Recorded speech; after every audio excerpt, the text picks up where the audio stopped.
We're live, ladies and gentlemen. We are live, and we're watching SmackDown. We're watching AEW Rampage, and we're watching NXT Level Up. It's our mega live stream of Friday night. It's a three different shows, 3 different hours. It's gonna be a fun watch along. Welcome to the Wrassing Show. Welcome to Wrestling News, and let's get started.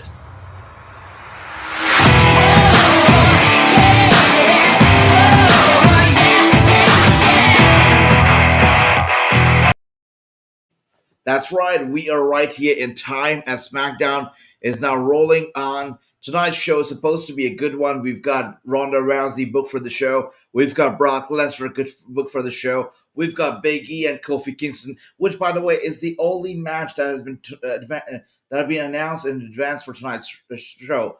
We don't know any other match that's taking place. We don't know about any other segments that's taking place.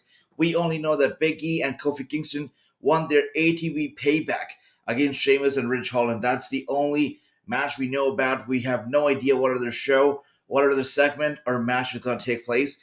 All we know is that Ronda Rousey is showing up. All we know is that Brock Lesnar is showing up. That is all we know. As far as the match is concerned, we only know about the New Day match and nothing else. Let's see how it all goes down.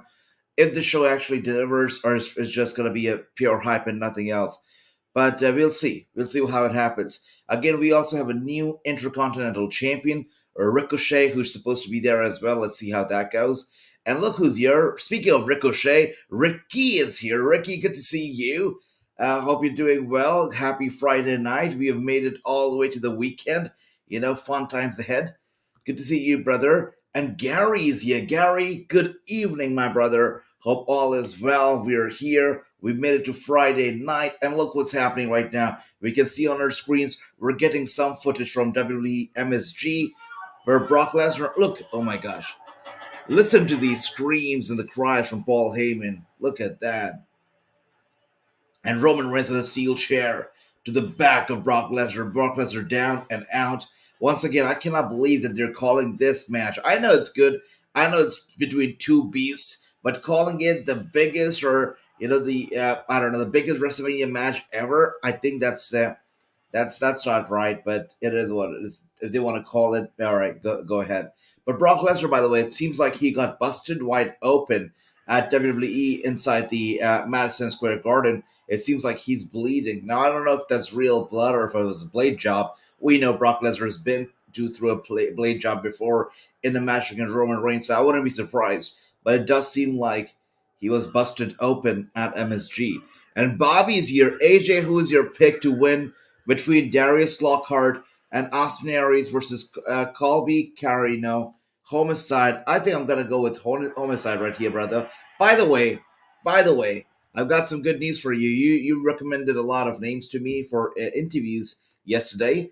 And, getting some positive response could be making some of these names that are happening very soon. Could be happening. There we go. Dale says tag team match Sasha Banks and Naomi versus Carmella and Zelina. Dale, good to see you. Hope you're doing well. Hope you had a fantastic week and you're ready for SmackDown. Should be good. Let's see. Sasha, Naomi, Carmella, Zelina. That sounds like a good idea for sure. But the fact that Zelina did not make it to 2K22 and Logan Paul did, it makes me sick. And speaking of that, Brock Lesnar is here. He's here. Look at that. Look at the beast. Good evening to the best wrestling announcer. Aw, come on. Making me blush, Chris. Good to see you, my brother. Hope everything is well. Hope you're ready for the show. I've actually got the show open on 2 different screens. That's right. And that is because I don't want any tape delays. I've got the show open 2 different screens because I am not settling for a tape delay. We have to be on top of our game. And we are currently, as we speak, on top of our game. We always are. We always will be. And look at that. Brock Lesnar looking like a pure animal. Looking like an absolute beast as he walks his way down to the ring with that smirk on his face. You know why he's here. He's here to get retribution from last Saturday. I believe Saturday? Yes, it was Saturday. Where he wrestled Roman Reigns. Where he got ambushed by Roman Reigns inside the Madison Square Garden. So he's here for retribution. Let's see how it all goes down. Once again, Lesnar versus Roman Reigns for the unification match. You know, the WWE and Universal Championships unification. They're calling it the biggest WrestleMania match of all time. You know, they're not taking into consideration the hair versus hair match between Donald Trump and Vince McMahon. They're not taking into consideration the Rock versus John Cena, the Stone Colds, the Rocks, all the legendary matches we've seen in the past, and calling this one the biggest WrestleMania match of all time, but that's okay. And Renegade, my brother, is here. Renegade, good to see you, man. Hope you're doing well. Good to see you. And Kenneth, oh my God, is here. Oh my God, good to see you, Kenneth. Hope you're doing well. Darius Lockhart is my pick to win, says Bobby. Again, we're going to be doing the Crockett Cup tournament watch along as well, upcoming March 19th and 20th. So if you're going to watch NWA, watch it right here. Watch it with us. It's going to be great. Darius Lockhart is a good one, Bobby, for sure. For sure, Kenneth. Why not? Definitely.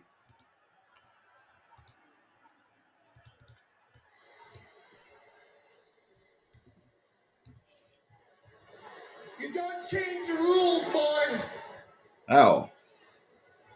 Roman, you don't change the game. You see, for the last 6 days, and Resident Evil AMC is here. Good to see you. Hope everything is well down in Raccoon City. Good to see you. And Brock Lesnar here is upset. Look at that, Roman. He's no longer smiling. He's not happy. He's not dancing around. He's showing off his bruise, which, by the way, I cannot see. I don't know if my sunglasses are the bruise too small, but I cannot see the bruise. And live to tell about it. You see, good Roman, to see you. Hope you're doing well. Welcome to the stream. I don't care about Wrestlemania contracts. I don't care. Wait a second. What the hell? About WWE titles. Oh my God. I don't know if that's the best thing to do. Brock Lesnar says, I don't care about WrestleMania contracts. And then he takes the championship and he tosses it away outside the ring, just throws it away like anything. And he says, I don't care about WWE contracts. I'm not sure if that's the best thing to do. I mean, showing absolute pure disrespect to the WWE championship, I don't think that's something that he should be doing. You know, standing as a champion, representing the company. Is it okay for you to actually toss the title away like it's a piece of crap? I don't know if that's the right thing to do. Wow, look at that. Asia final night to make a decision, bro. Tomorrow night, GCW or Warrior Wrestling. I already made that decision, brother. We're going GCW tomorrow night. Would that be, do you think that's a good decision? I think GCW is a big show tonight. So going all the way in for GCW. What do you think, Chris? If you never, ever want to listen to me again for the rest of your life, listen. Roman Reigns was Brock Lesnar. That's right. That's right. Second night of the damn WrestleMania. That's right. Sure. We're going to start with it tomorrow because, the day after tomorrow, because tomorrow, the 2K22 live stream we're doing is all going to be about a mixed tag team tournament. That's going to happen tomorrow. Let's see. Is not here. Paul Heyman says, you know what? Roman Reigns is not even here. The tribal chief is not even here. Brock Lesnar is here all by himself. All by himself. Look at that. Mission Pro Wrestling going up for sure. Thunder Rosa has done a good job with it. Hey, if what is coming out of your fat lion jowls is true.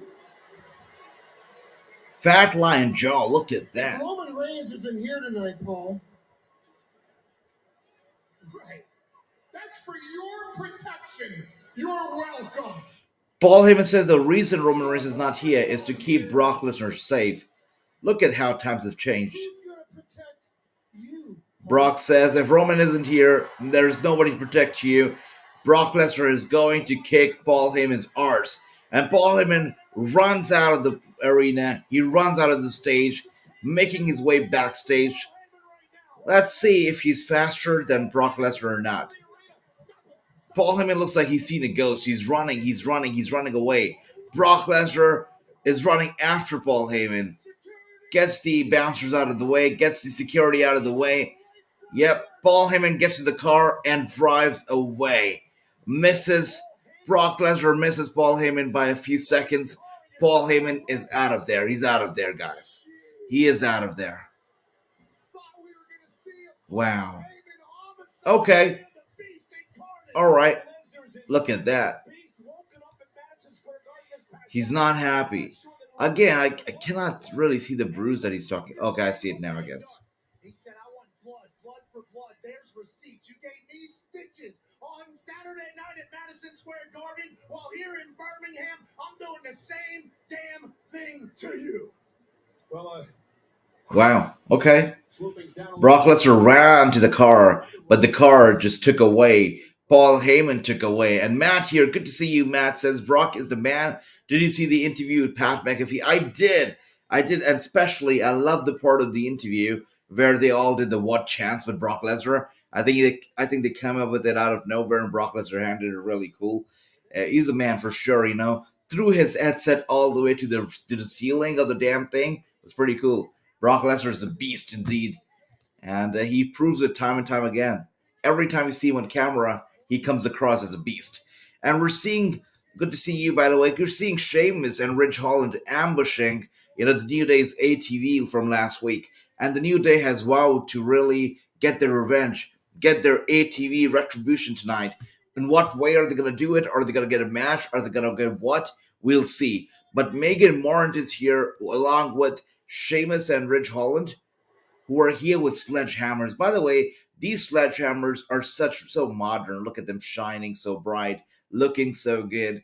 I remember the sledgehammer that Triple H used to use used to look like sledgehammer. Used to look like it had wood, it had some metal. These ones look like plastic. Look at that. That's right. I'll tell you what, Megan. Tonight, we're expecting a proper fight night. Is that why you brought those sledgehammers? Yeah, these sledgehammers don't look right. They just don't look right. Disgraceful. He threw the title. Again, Nicholas, I absolutely agree. He is a champion. He's supposed to be representing the company, used to be holding... Look at Moose, right? Moose gives title more importance than anything else. He doesn't give importance to anybody's wife, anybody's kids, anybody else in the industry. He gives no importance to anyone. He says, the championship is my baby, and I'm going to protect it at all times. And that's what makes... Wait a second. What? Right, lads. Fight night. We got P Dunne. P Down now joining Sheamus and Ridge Holland. I don't know if that's the best thing to do. Look at that. That's right. Pete Dunne with Sheamus. Pete Dunne now Butch on SmackDown. I cannot believe it. It's good to see Pete Dunne there on SmackDown, but having him team up with Sheamus, I hope that goes well. Really. With that hat, I don't know. Good to see you, Kevin. There you go, Chris. GCW is taking place tomorrow, and I know they've got a very interesting name for the show. Yes, that's right. GCW Astronaut is taking place tomorrow, guys. We're going to be here for GCW Astronaut live. Watch along. That's right. Run, Paul. Run as fast as you can. And Victor is here. Victor, good to see you, brother. Hope you're doing well.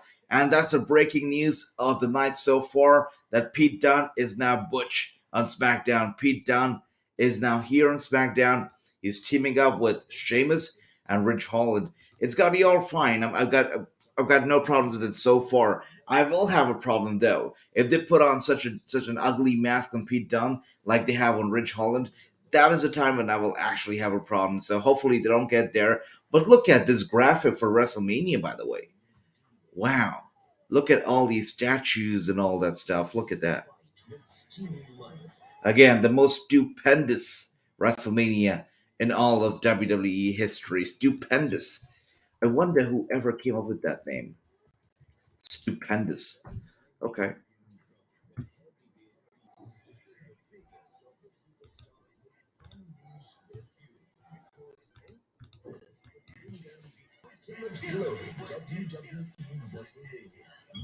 Wait a second.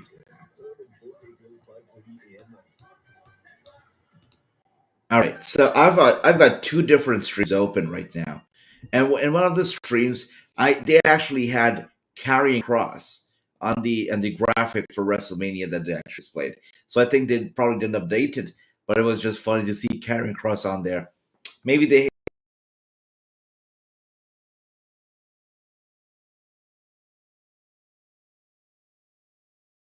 have big plans for. Look how it all went down. Look at that. Marcos Morales is here. Good to see you. I'm sorry about that. I can't really read that because I don't know the language. But good to see you. Thanks for the support. And we are here. We're live. We're watching stream. It's going to be all about mixed tag team. It's going to be a mixed tag team tournament. We're going to be seeing 8 different teams kicking all the damn thing. We've got the our fans. We've got the subscribers. We've got the people who comment. Actually, pick the 8 teams that are going to be kicking off the tournament. And I'm telling you, we've got some very solid tag teams kicking off the damn thing. So be here as we kick off the whole damn thing. Tomorrow is going to be mixed tag team tournament, and I think it's going to be a good one. So make sure you are here for that tag team tournament tomorrow. It's going to be good. And we are still on commercial. Let's see. Let's take a look at what else is the wrestling, universe talking about.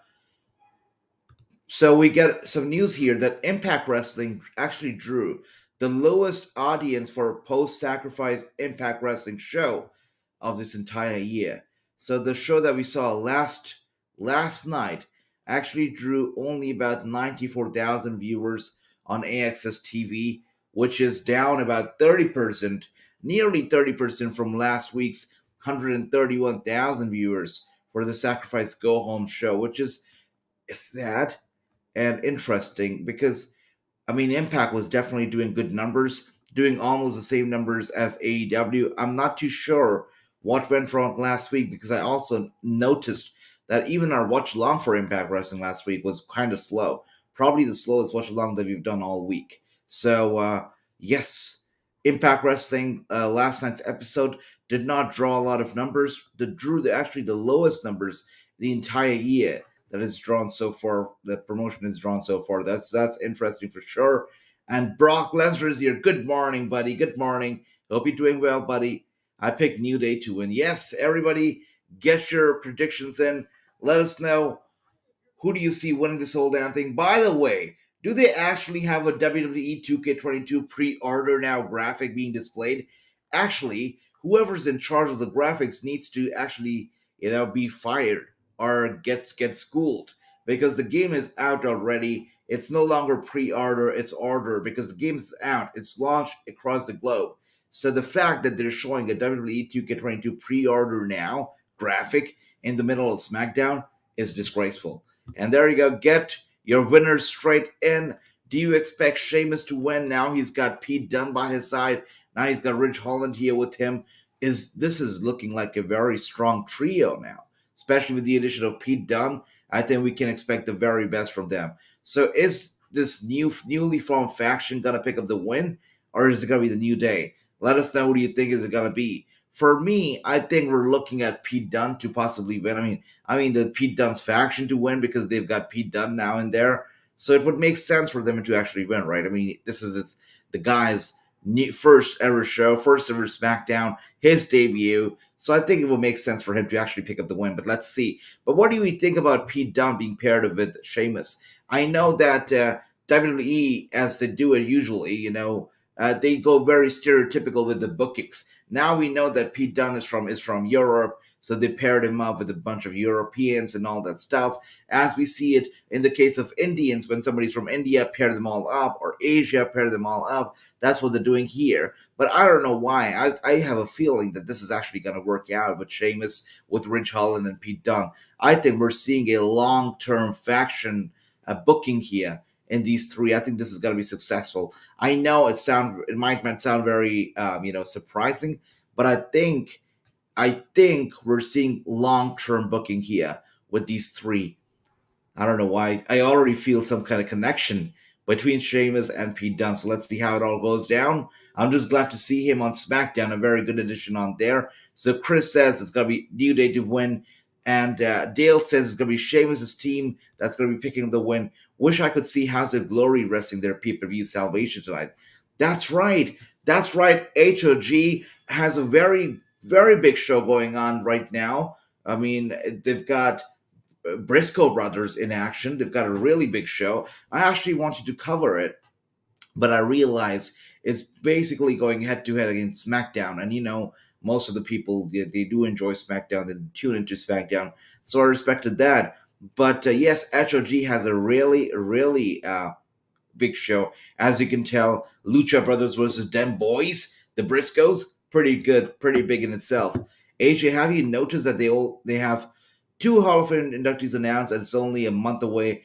They're not, Chris. When they were announced the whole Hall of Fame format this year, the first thing I said was that it's not looking too good. The fact that they're having the Hall of Fame and treating it as like a 205 live recording or a dark recording, doing it after the show, I think that is pretty downward disrespectful. I mean, I understand that you're trying to save on the money. You're not actually booking a whole venue and a whole date just for the Hall of Fame. I get that. From business point of view, this is going to make money and this is good. But I think it's disrespectful for the entire Hall of Fame class who actually put their bodies, their lives on the line for this one night, for this very moment. That this is not right. Hall of Fame should be its own event.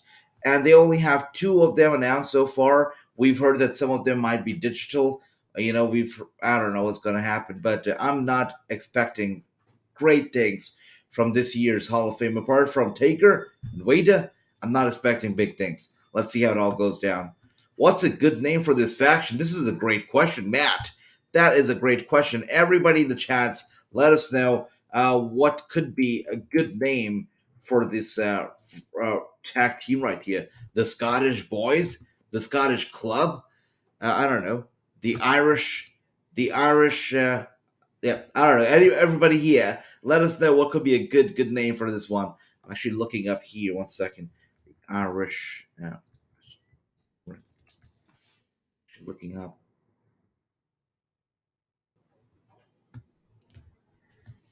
The Celtic Pub. The Celtic Pub sounds like a good one, right? The Celtic Pub. The Irish Pub. Yeah, I think the Celtic Pub actually sounds badass. I would be on for it, for sure. And Clay is here. I got 2K22. I'm downloading right now. I can't wait to play a picture of Bailey, please. There you go, Clay. Good to see you. Good to see you. They got different versions of 2K22 coming out with different superstars. Oh, what basically they're doing is that they've got three versions. They've got the standard version, which is basically the standard version. They got deluxe, which basically comes with free DLCs. Not free, but you're paying extra for it. But it had the 3-day early access and all that kind of stuff. So deluxe edition is also out there. It comes with DLCs, all the DLCs that they were released, and they've got the NWO for Life version, which comes with the NWO characters. Nothing else. It's the same damn thing. And of course, they've got DLCs coming out throughout I believe July or June. If you want to get to know what DLCs are coming out, you can actually take a look at our channel's community tab, and you'll see the whole list of DLC that's coming out. They've got guys like Logan Paul in there. They've got MGK in there. They've got Ronda Rousey in there, who, by the way, was a playable character last year. Not too sure why is she a DLC all of a sudden. They've got a lot of people who were playable, in the previous generation or the previous game, but they're all DLCs now. So that's super weird, but it is here, and it's just it's just how they roll. DLCs are coming out. I don't know how to feel about them, but they're coming out. One of the new versions of 2K22 coming out has Ronda Rousey. It's not actually a new version of the game. It's a DLC. It's a downloadable content. So everybody who has the game right now can actually, if you have a standard edition, you pay a bit extra and you download that pack with Ronda Rousey. If you don't have the standard edition, you probably have the deluxe or NWO. You've already paid for it, and you're going to be able to download the DLC for free with Ronda Rousey and all of the superstars. So it's not a version of the game. It's just, in there. It's in there. And there you go. That's a very good one. Irish Mafia, Gary. That's on point. Irish Mafia. Sounds good to me. Yeah, so that's pretty damn nice. That's video games in 2022. You have to buy complete games. It's terrible. I actually miss the days of the PlayStation 2. All you had to do was get the damn disc. and then it was all your business. It was not about the companies pushing out updates. It was not about the online servers, none of that. Now, that 10, it was only about you and the disc and the console, and that's about it. Now you have to get these updates. Now you have to get the patches and all that stuff. It's crazy. And did you also notice back when we had the PlayStation 2, right? We never had, I mean, we didn't have a lot of glitches, right? I mean, if the game was out, it was a finished version of the game. They didn't really have to, get these patches and get all these fixes rolling. You bought the game, it was a complete game, and that was about it. You got by it, you played, you enjoyed. Now, I believe 2K22 has already had 3 patches out already, fixing some of the other stuff. So, not, I mean, come on. I heard Paige is not in the PS5. I believe Paige is not in any game, not just the PS5, but any game. And she also is, I can't recall. I don't think she's a part of any DLC either. So that's sad. I have an issue with ROH at this moment. Jimmy Rave is exactly Chris. Thank you for that. Thank you for that. I am so glad that my brother here pointed this out because I've been talking about it since the very beginning. ROH, if you really are about all the damn honor in the world, the first ever person that you should have inducted into the Hall of Fame should have been Jimmy Rave and nobody else. Jimmy Rave, if you don't know guys his story, I'm gonna be telling you all the story. I actually want to do a video on Jimmy Rave because it's so important and people should be knowing his story. Jimmy Rave gave his life to ROH. He used to wrestle and used to start off when CM Punk, Bryan Danielson were all in the ROH. Jimmy Rave was there as well. But of course, Bryan Danielson, CM Punk left for the bigger promotions out there. Jimmy Rave, even though he could, he did not. He stayed with ROH. He said what mattered to him was the growth of ROH. He treated it like his own. He gave his body, his life to it. And now Jimmy Rave, unfortunately, has passed away. And loving ROH, doing everything for ROH, doing everything for the promotion. He's passed away. He's no longer with us. But they're not acknowledging it a lot. They're not inducting him to the Hall of Fame. It's sad. This is the inaugural Hall of Fame. If anybody should have been in there, should have been Jimmy Rave. And Chris here with a very valid point. He says, I have issues with ROH. Jimmy Rave is not in there. It's disrespectful. Very, very. That is exactly right. 3 limbs amputated. It makes me sick as well. It makes me sick. I mean, come on. You talk about WWE being very corporate-y, being very business-minded. Look at what ROH is doing right now. I've got another thing in mind right now, Chris. I'll be back with it. And Rabbit Lee's here. Good to see you, Rabbit. Welcome to the stream. We're watching SmackDown Live. We're watching Sheamus and Kofi Kingston in the damn ring right now, going strong. And by the way, Chris, they actually fired a longtime employee recently from ROH. So Tony Khan is doing something which I don't know about it. But speaking of that, it seems like Kofi Kingston is now down. Sheamus is going for the cover. And thanks to the distraction from Pete Dunne, Kofi Kingston is down and out. And this is how I called it. I said it was going to be Sheamus' team that was going to be picking up the win. And there we go. Dale called it. I called it. And we have the winner. We have Sheamus' team, whatever you want to call it. They have won the damn match. And it just wouldn't have made sense for Pete Dunne to actually lose his debut match. So even though he wasn't wrestling, it wouldn't have made sense for his team to lose. And there you go. He looks angry. He's stomping on Kofi Kingston, and the two are trying to control him. So is this what we're going here with?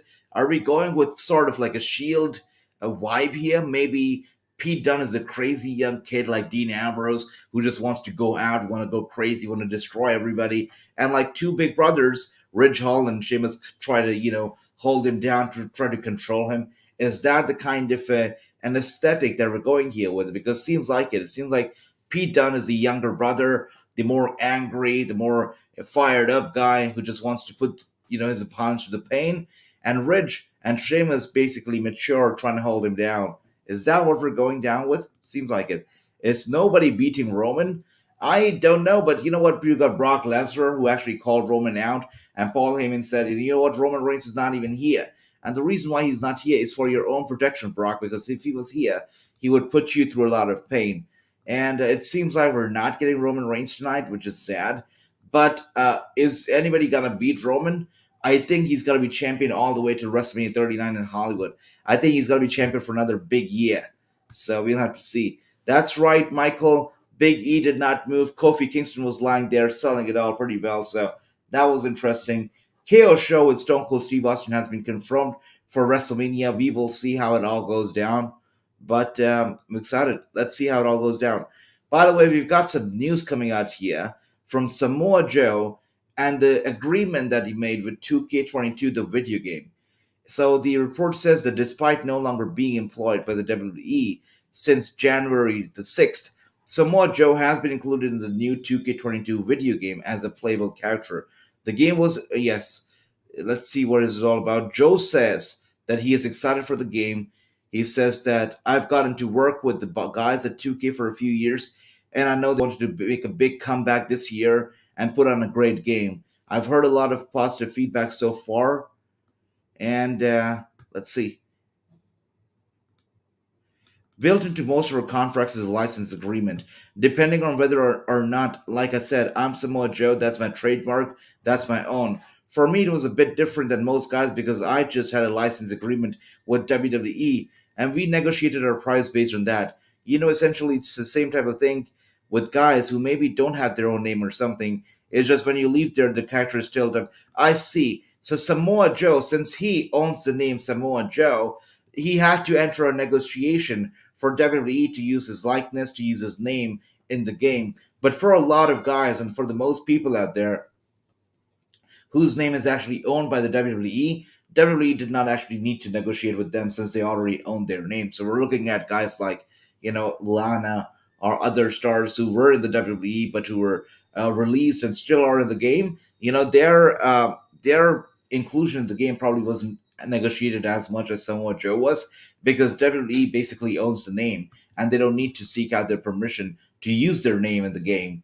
So that is interesting. Maybe they'll induct him now since Tony Khan is brought, but they already said that this is it for the Hall of Famers for this year. They're not announcing anymore.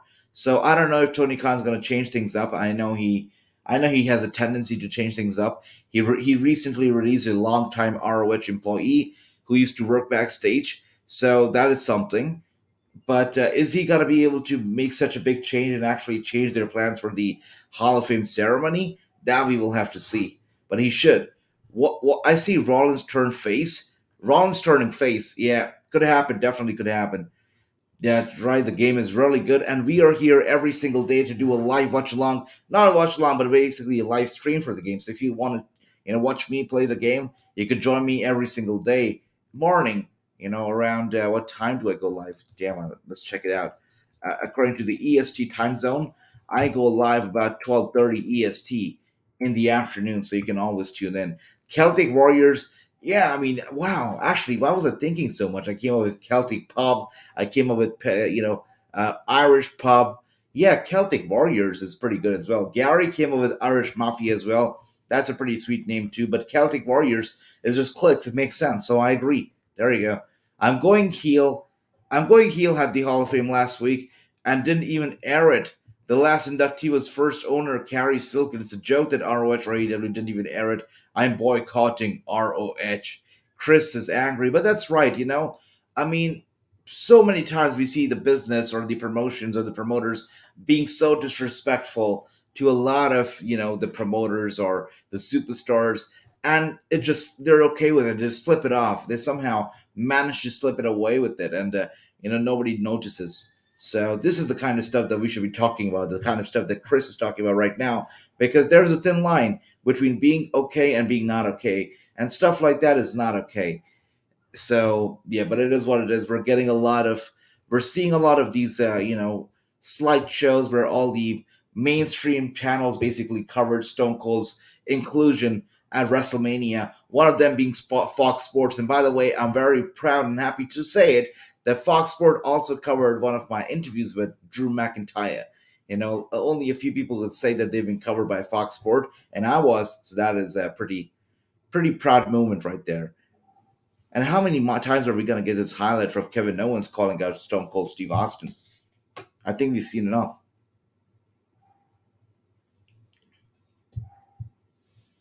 Look at that.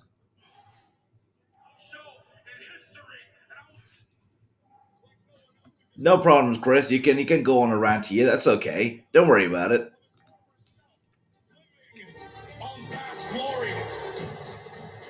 So what are you guys thinking of this Stone Cold Kevin Owens thing that's going on at WrestleMania? The KO show. Do you expect for it to be a spontaneous match? Are you expecting a segment? What are you expecting from this one? Because I honestly don't know. He's challenging him to appear on the KO show. A challenge to appear on the show is the first time I'm actually hearing it. I mean, why do you need to be challenged to appear on a show, right? But they're calling it a KO show. They're not calling it a match. I am not sure what to actually expect from it. So, what do you guys think? Let me know.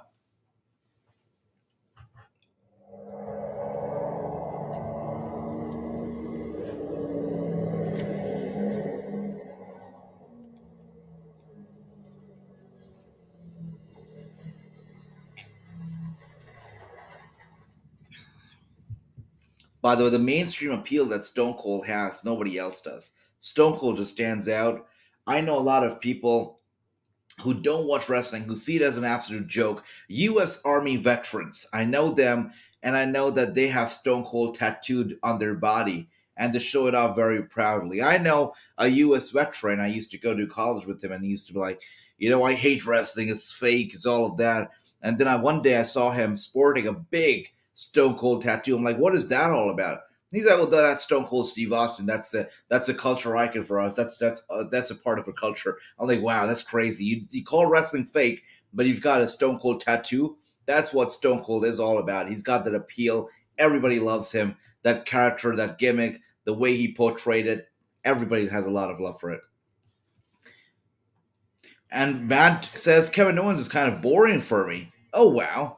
I'm not very knowledgeable about that guy. That's fine, Matt. I mean, it's you don't have to be very knowledgeable to be entertained, right? And if he's not able to entertain you, yeah, he's definitely doing something not right, right? So that's okay, Matt. That's fine. A segment of the first night, a match on the second. Wow, Gary, with a good point here. It's a two-night WrestleMania. Let's not forget that. And this segment of the KO show actually taking place on Saturday, April 2nd. So we could be seeing these two return for April 3rd, Sunday, April 3rd, in the form of a match. I think that makes a lot of sense. Gary, you're right. It could actually happen. Let's see if it does. I would like to see Athena accept Jade Cargill Open Challenge. I would like to see that too, brother. Would love to see that. Once again, I would like to tell you all, you guys suggested a lot of names for the interviews. Yesterday especially, I reached out, and you know what? We got some positive response. We're gonna be getting some good interviews coming up very shortly. Yes, we all love Stone Cold Steve Austin. That's right. Oh hell yeah. We all have a lot of love for Stone Cold, for Steve Austin. That is right.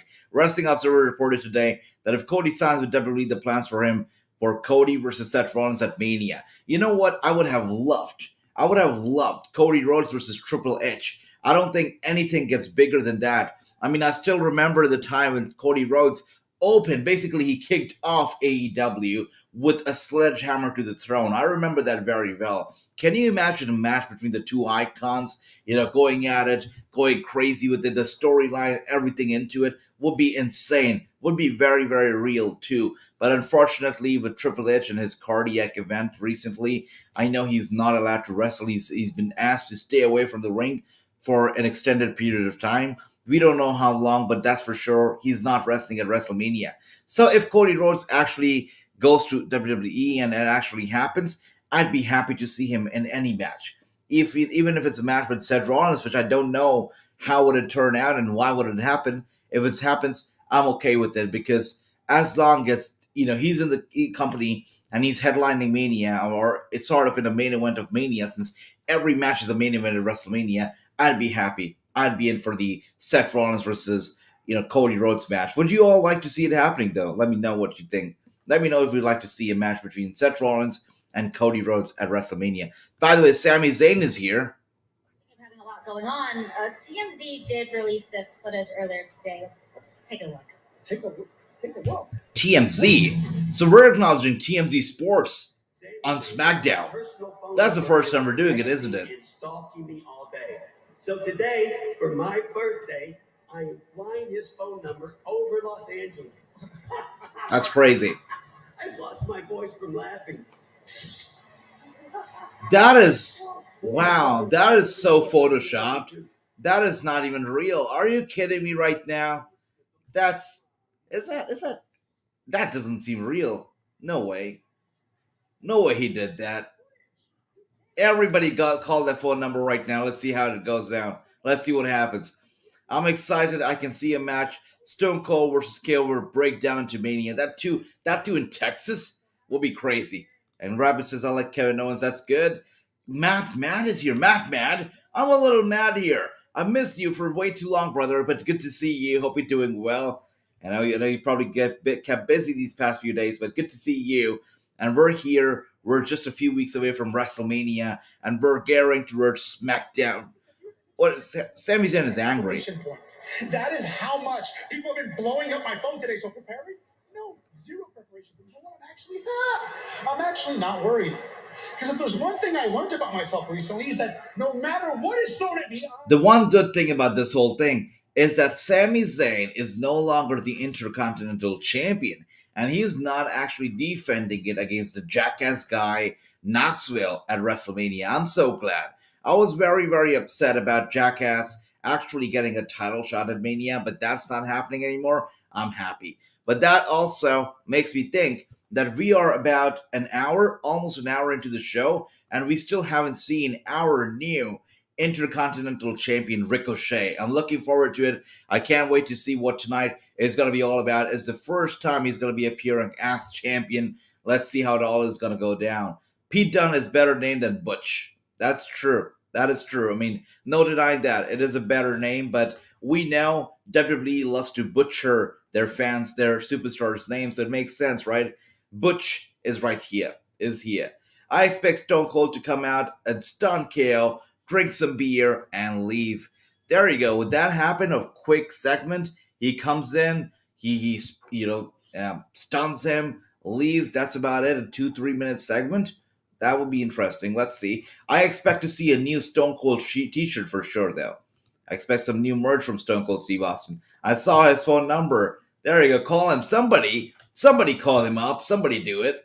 Natalia and Marco were having an amazing match against Taya Valkyrie at the House of Glory. She retained her title. Man, I really want to do that watch along. By the way, guys, for those of you who are just tuning in, it is official. I'm doing a GCW Astronaut watch along tomorrow. I know that match is much talked about. That show is much talked about. It seems like it's going to be a very good show. Really packed, really hyped. I'm going to be here for a watch along for GCW Astronaut. So if you guys are free tomorrow, you want to watch some wrestling, make sure to tune in. Let's watch GCW Astronaut together.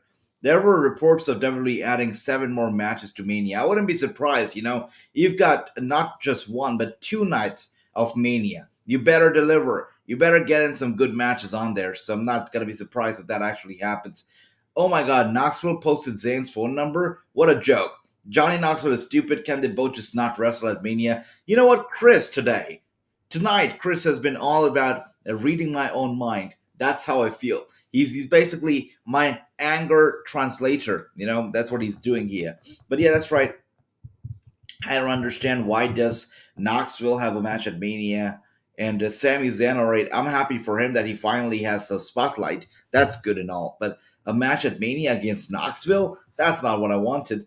But what can we do about it? There's nothing we can do about it, right? Putting a championship belt around Sami Zayn is like putting a prom desk. Oh, dear.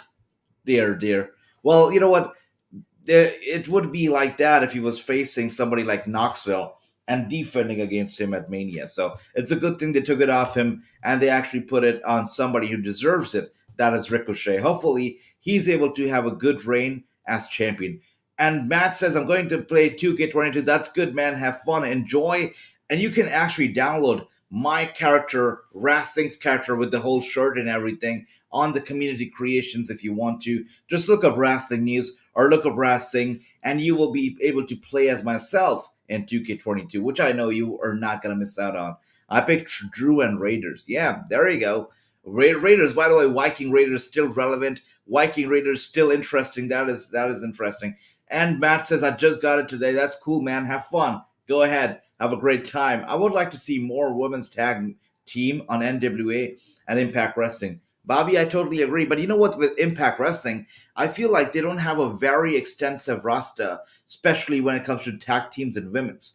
They don't really have that. So I feel the amount of tag team matches we get in Impact Wrestling are fine for the roster. Yes, when they have a bigger roster, when they have more talent on there, yeah, give us more tag teams. That's good. But Impact Wrestling, I've got a lot of respect for them because the way they put on their shows, in smaller venues, with the strategy that they put on, with all the collaborations in the world, and also the way they actually pull off intergender wrestling like nobody else does. It's beautiful. I mean, you look at all these companies like AEW or WWE shying away from intergender wrestling, pretending like it doesn't exist, but Impact Wrestling goes all out.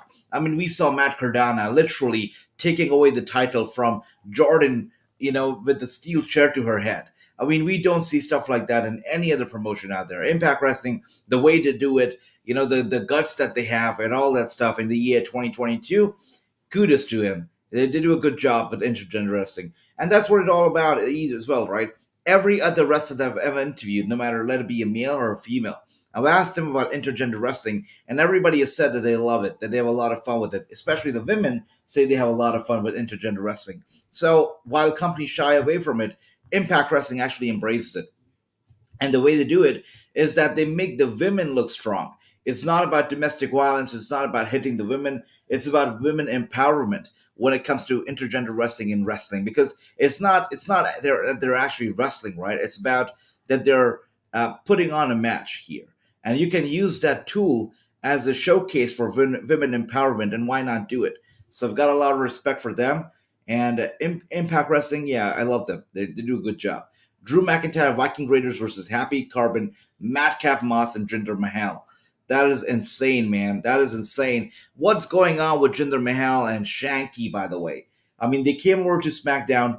Shanky was supposed to be the guy that would get the push and whatnot. So, what exactly is going on with Shanky? Is he ever going to get pushed? Is he ever going to be relevant once again? Or is he going to just go down the black hole of creativity and never gonna ever be relevant ever again in his entire life? What is going on with Shanky? Somebody help me out.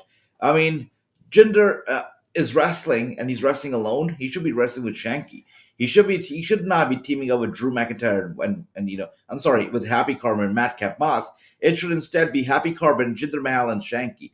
But come on, come on. It seems like it, right?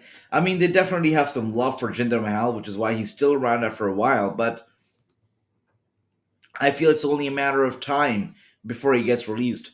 I don't know how much merch he's selling, how much money he's making. He definitely is not appealing to the Indian crowd anymore, or he never actually did at the first place. So Jinder Mahal was basically a very failed Indian experiment. I believe the only reason why they still. Oh, by the way, look at that. Look at that backstage.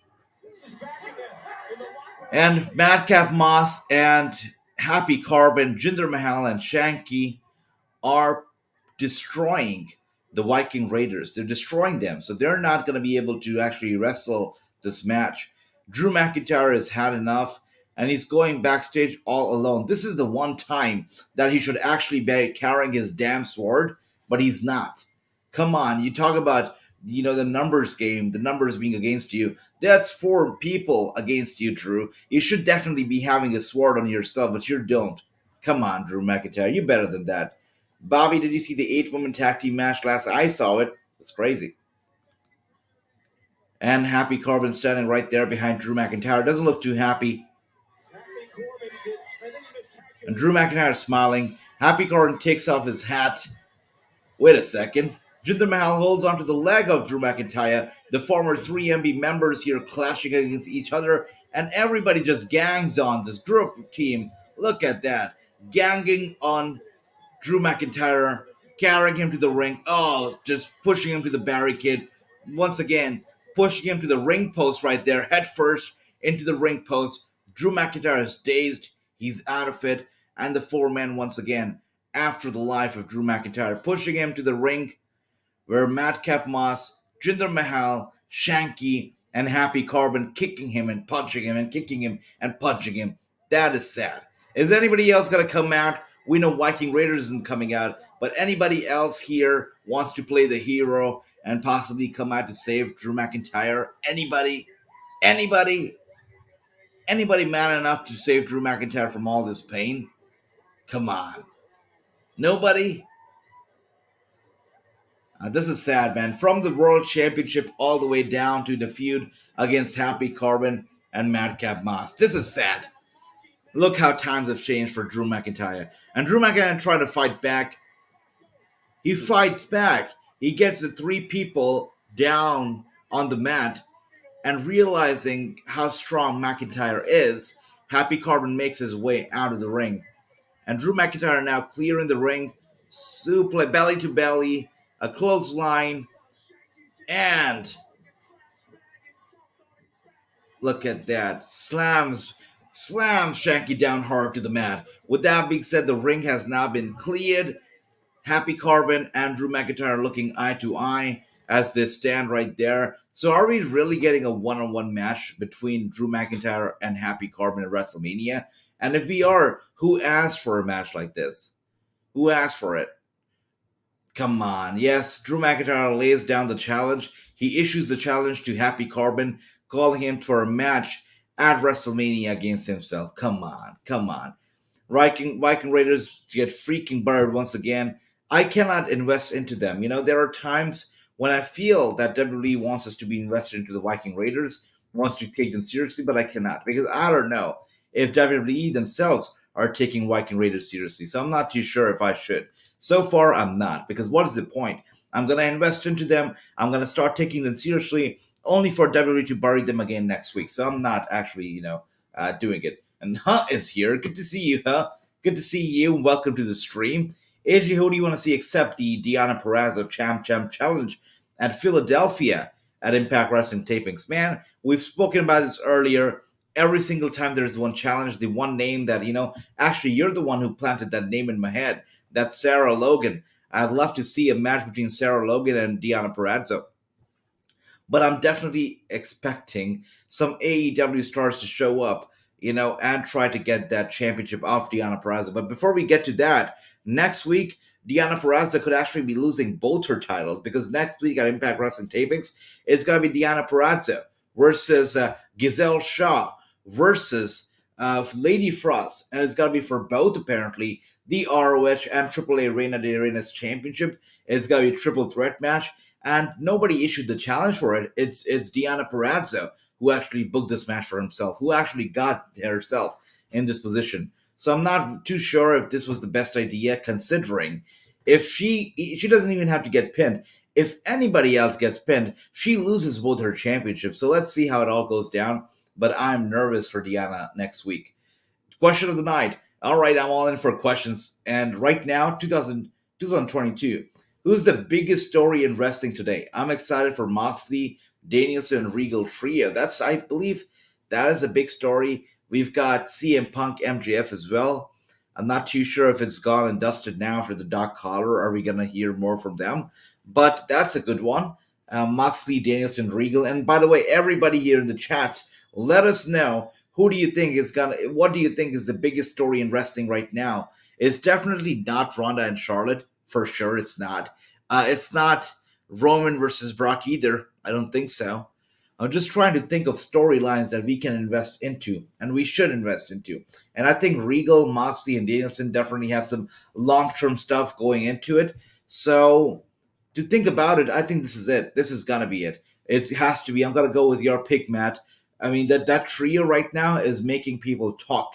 And speaking of that, this is surprising. Usually she closes a show, but here she is in the middle of the show, basically opening hour 2 of SmackDown. Here comes the rowdy one, the 2022 Royal Rumble winner, the baddest woman on the planet, Ronda Rousey. Here she is. And did I say Ronda Rousey is a big supporter of wrestling news? She gets her news from our Instagram. She's such an awesome personality, and here she is up next, basically to confront Charlotte Flair. So, of course, we're switching to commercial now that Ronda Rousey is out of the ring, which is interesting. We never see Ronda Rousey here, and then we switch to commercials. Now what she'll have to do is she'll have to stand around in the ring, interact with the fans, until we come back from the little commercial here. So that is interesting. McIntyre is a beast. I see why he beat Brock at Mania in the Thunderdome. For sure, he's definitely a beast. He took on like 4 people at once here. Interesting. It's just sad to see how he went from the world title picture all the way down to Madcap Moss. So that is something that's heartbreaking. But let's see. Hopefully, McIntyre able to bounce back up.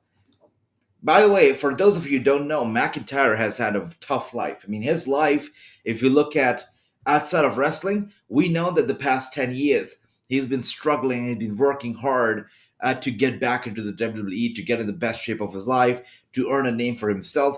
But he's had tough life.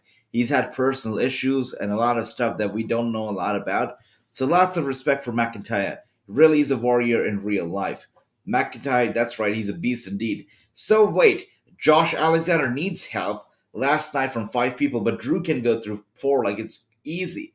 That's right, Chris. And yes, that's true. Last night we saw Josh Alexander getting ambushed by those people, and yeah, that was about it. But the one thing I didn't like about last night as well, I can talk about it, is that Josh Alexander came out calling out Moose. Now, Moose is booked like a beast. He's booked like an animal, and he has no fear. But when Josh Alexander was calling on him, Moose did not show up. Team Honor No More did. And Moose was hiding somewhere backstage. When the timing was right, he goes to Scott D'Amore and basically complains about the fact that, Josh Alexander is getting a match at Rebellion. So are you trying to portray and tell us that Moose is weak? Are you trying to show us that Moose is not as strong as a guy or brave of guy as you try to show he is? I think that kind of booking literally makes him feel weak. So hopefully they do something with it, because Moose, if there's one person who should not be hiding around backstage, it's Moose. Should never be scared. How many more times can the Viking Raiders get screwed? I don't know. It's to the point where, I'm taking them as seriously as I took the Bludgeon Brothers. It's sad. Both of them incredibly talented tag teams, deserved a lot better. But I know the Bludgeon Brothers failed in the WWE, and that's what I expect the same from Viking Raiders. I don't think they're going to last too long. Probably going to get released in a year or so. But it's just sad to see whatever's happening. The first champion is here. JML is here. Acknowledge the first ever Wrestling News Predictions champion. Good to see you. Hey, Jay, who do you want to see wrestle against Natalia Markova against House for Glory for her title? You know what? Crazy you asked me that, actually. So many good names out there, right? So many good names out of there. So we'll have to see. Let's see if we can get a quick name here and there. Let's see. Actually, so many possibilities, and I'd like to see a match that we haven't seen in a bit. I'd like to see somebody new step up to try and face, Natalia Markova. We'll have to see. Women's. But let me know, who do you think could it be it, Bobby? Who could it be it? Could we be seeing somebody new coming up to ROH? Is it got to be somebody who has been around for a while? Let me know who could actually be there to take away the title from Natalia Markova. I know the one person who goes around a lot is definitely Sonia Strong. Could we be seeing Sonia Strong versus Natalia Markova? I mean, let me know. Who could it be it? And what are we getting right now? We're getting a package from Lita? Why? Wait a second. Why are we getting this right now? Why are we getting a Lita package out of all people? What the hell? A Lita package? Is she going into the Hall of Fame, for God's sake? Again? Oh, it's okay, she's not. I thought she's going to the Hall of Fame once again. But she's not. They're celebrating Women's History Month. That is beautiful. That's good. That's a cause we can all stand up for. And Samuel is here. None of the WrestleMania feuds are particularly compelling. They're not. And it's true. We know that there's some backstory here with this feud between Ronda Rousey and Charlotte Flair, but not very compelling either. Let's listen and hear. What does Ronda have to say?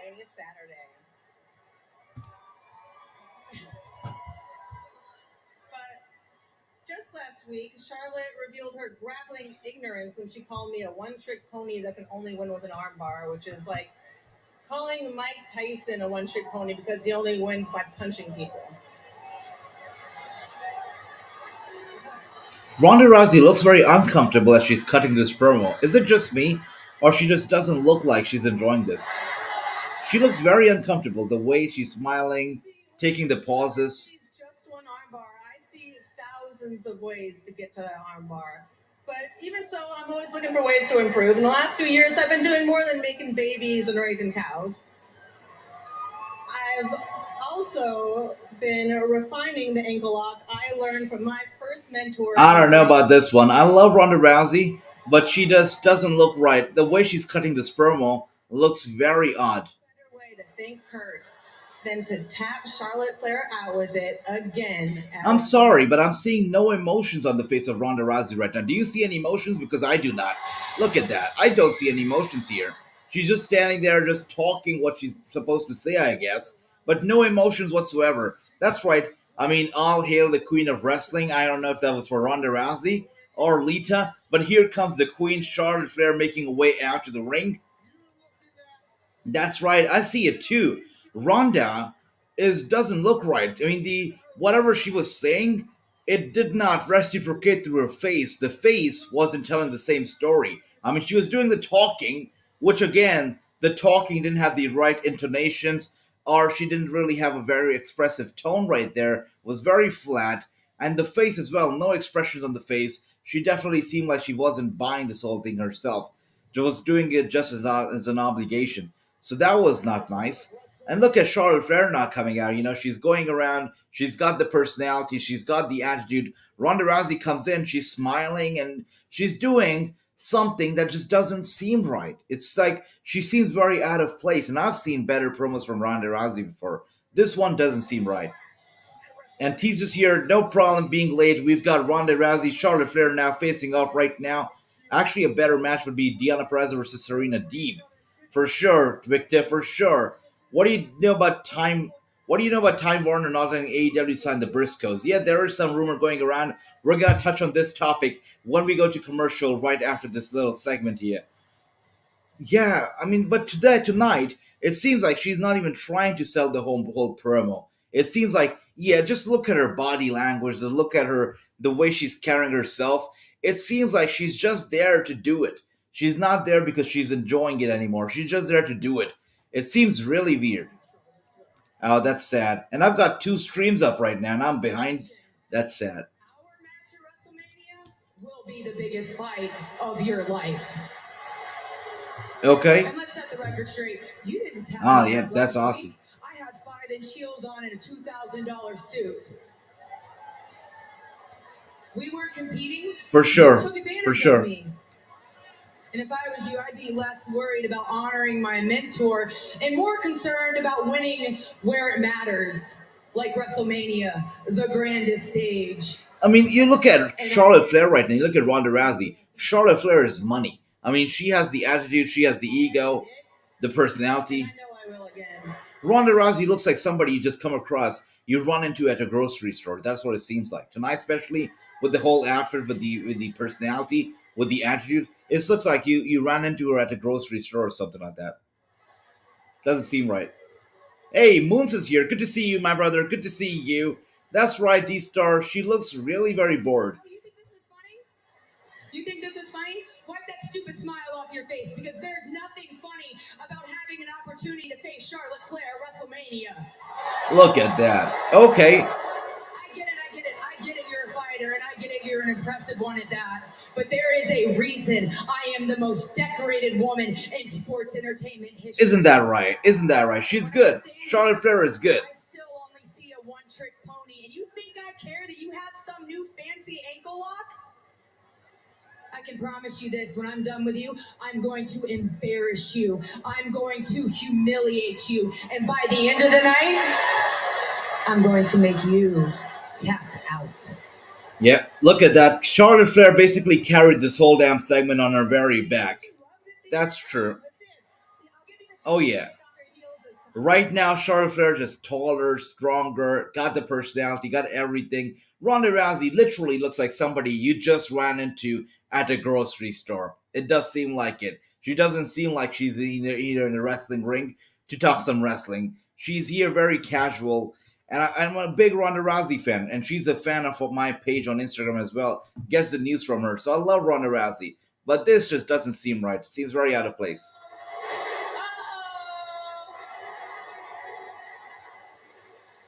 By the way, this guy, T. Mario, also a very nice guy, also a friend of mine. Considering how hot Austin is, have you are, Charlotte, you are. Considering how hot Austin Theory has been, should he be facing an actual wrestler and getting over at WrestleMania instead of facing Pat McAfee? For sure, man. You can't walk away. And on the grandest stage of them all, I'm either going home with your arm or you're going to tap out.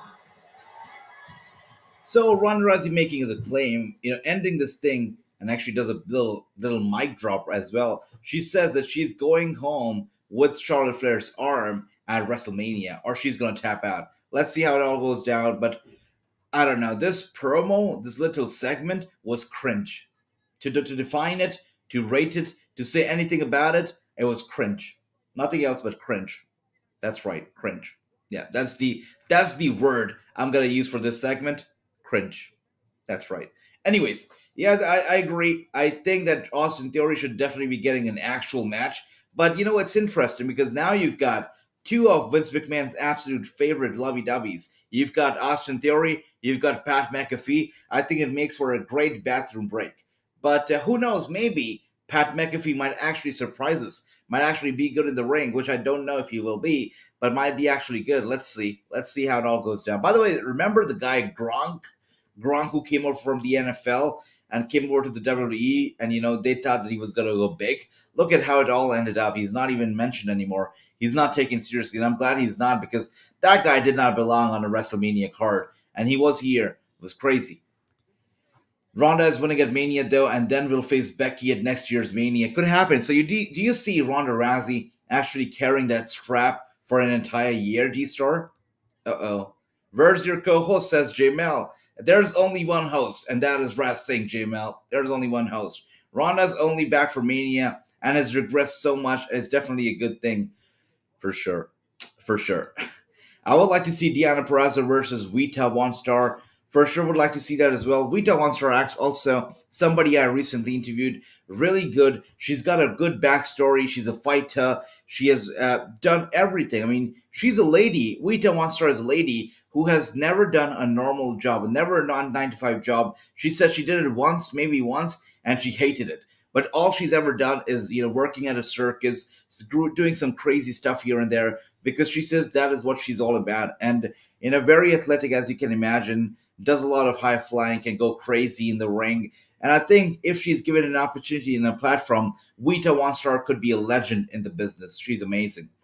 Theory is young enough to have better Mania matches in the future. For sure, he's got a lot of potential, and of course a lot of fan backing and Vince McMahon backing too. He could be the future, but he needs to get rid of the mustache. The facial hair needs to go, I think.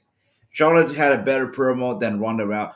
100% Dale. I think Charlotte Flair saved that segment from being an embarrassment. I think Ronda Rousey, her body language, the way she was carrying herself, the way she was cutting the promos, it just didn't come across as right. And I have a lot of love for Ronda Rousey. When everybody hates on her, I'm the one who stands by her. She's good. But I did not like that little promo. I think Ronda Rousey could have done better. Her attitude just came as very flat, and the way she delivered her lines came across as very, very flat. No expressions on the face, no expression in the voice. Yeah, that was not a good promo from Ronda, for sure. She lost that one. Pat was really good against Adam Cole last year. Okay, all right. Sasha Banks and Naomi up next. And you know what? Lots of love for Pat. He's a great guy. And especially after his interview with Vince McMahon, I think I have a lot of respect for him, because the way he carried that interview, just making Vince McMahon look so comfortable, and getting him in, getting the stories out of him. Good job for Pat. Good job. Really good job. HOG tonight says, tonight, Taya versus Natalia Markova. Also, Oni Lorcan, who has been set free from the shackles, no longer under a 90-day clause. So that's good news for Oni versus Low Key. Also, Briscoes versus Lucha Brothers. That's all good. That sounds awesome, Chris, for sure. Sasha should have a singles match at Mania. She's a star, not in a joke tag team again. Again, Sasha Banks losing her relevancy, slowly going down the ranks. I know there are a lot of Naomi fans out there who see this as a big deal and who are happy about it. But I, on the other hand, realize, just like you do, that Sasha Banks is going downhill. And it's once again, the roster being too jam packed. I mean, you've got Ronda Rousey here now, who of course is going to take the main event spotlight, right? Sasha Banks is not getting it. We already have Charlotte and Becky doing some good stuff. So, yeah, I'm not expecting big things from Sasha Banks or from Bayley in the near future. Certainly, I do not. AJ, which indie wrestler do you want to see wrestle at Thunder Rosa Company, Mission Pro Wrestling? Man, so many good names out there. The one name that I would actually like to put out right now is Winnie Moon. I don't know if you guys know him, but Winnie Moon, Winnimon, he's a brother. He's such a good guy. Really one of the most humble, very hardworking guys out there. Really cool. Wants been to work hard. He's working hard. He's putting in the work. Hasn't received a lot of recognition just yet, but I hope he does. If you don't know him already, Winnie Moon, check it out. It's pretty cool. Pretty cool. As Austin Theory needs to shave off the facial hair and get a better ring gear, 100%. If he does that, I think he's already got to get my support. The Theory look better in old school. I agree. Absolutely agreed, brother. Absolutely. That Ronda, it was bad. Richter was bad. And you know what? Kudos to Charlotte Flair for trying to make it look at least slightly interesting. But from Ronda Rousey, we saw no efforts. It was garbage. If I hope that the match is better than that, though, because the promo, didn't do it. Ronda Rousey's character is boring. That is the problem, Jamel. Does she have a character at this point, or is she just Ronda Rousey? That is the thing. Everybody, and I don't care who you are, everybody in wrestling has a character. Brock Lesnar is a beast. He cannot be beat. He's such a bad guy. Roman Reigns is a tribal chief. Vince McMahon himself is a bad guy. He's a cocky boss. You got everybody. Look at everyone. Becky Lynch is the man or was the man. Charlotte Flair is the queen. Everybody has some kind of character. Who is Ronda Rousey at this point? Is she a good person? Is she a bad person? Is she just here to smile? Is she here to break arms? Is she here to tell her story of her MMA? Is she here to represent Roddy Piper? Is she here to be Ronda Rousey? What is Ronda Rousey in wrestling right now? And what is she representing? And what is her character all about? That is the biggest question that we don't know the answer to, which we should know. So, yeah, that's true. Ronda Rousey needs some kind of character because right now, coming across as boring for sure. Shinsuke and Boog surfing in truck commercial. They can't get buried. That's right. Chris here is angry. He's not taking any BS from nobody. And that's true. I mean, Rick Boogs and Shinsuke Nakamura at this point, I don't even care about them anymore. And we've got this match between Natalya and Shayna Baszler versus Sasha Banks and Naomi. Shayna with the upper hand right off the bat. Oh my gosh. Do you see Zelina right there waving to the crowd? Nobody cares that she's the queen anymore. And by nobody, I mean the WWE themselves. They don't care that she's the queen. No, she's not in the 2K22 game, even though she's a queen. But if that's not okay, that's not it. She's also not a part of the DLC, which she should. You were able to make room for guys like, Logan Paul in the DLC, but you weren't able to make room for your queen, Zelina Vega. That just goes on to show that WWE themselves do not care about Zelina for sure. Who on the current roster is legitimate threat to beat Roman's undefeated streak? Well, you know what? I think that the biggest threat to beat Roman's streak right now is Brock Lesnar. Without a shadow of a doubt, it's Brock Lesnar, the beast. But I still think he's not going to beat Roman because I think Roman is on fire.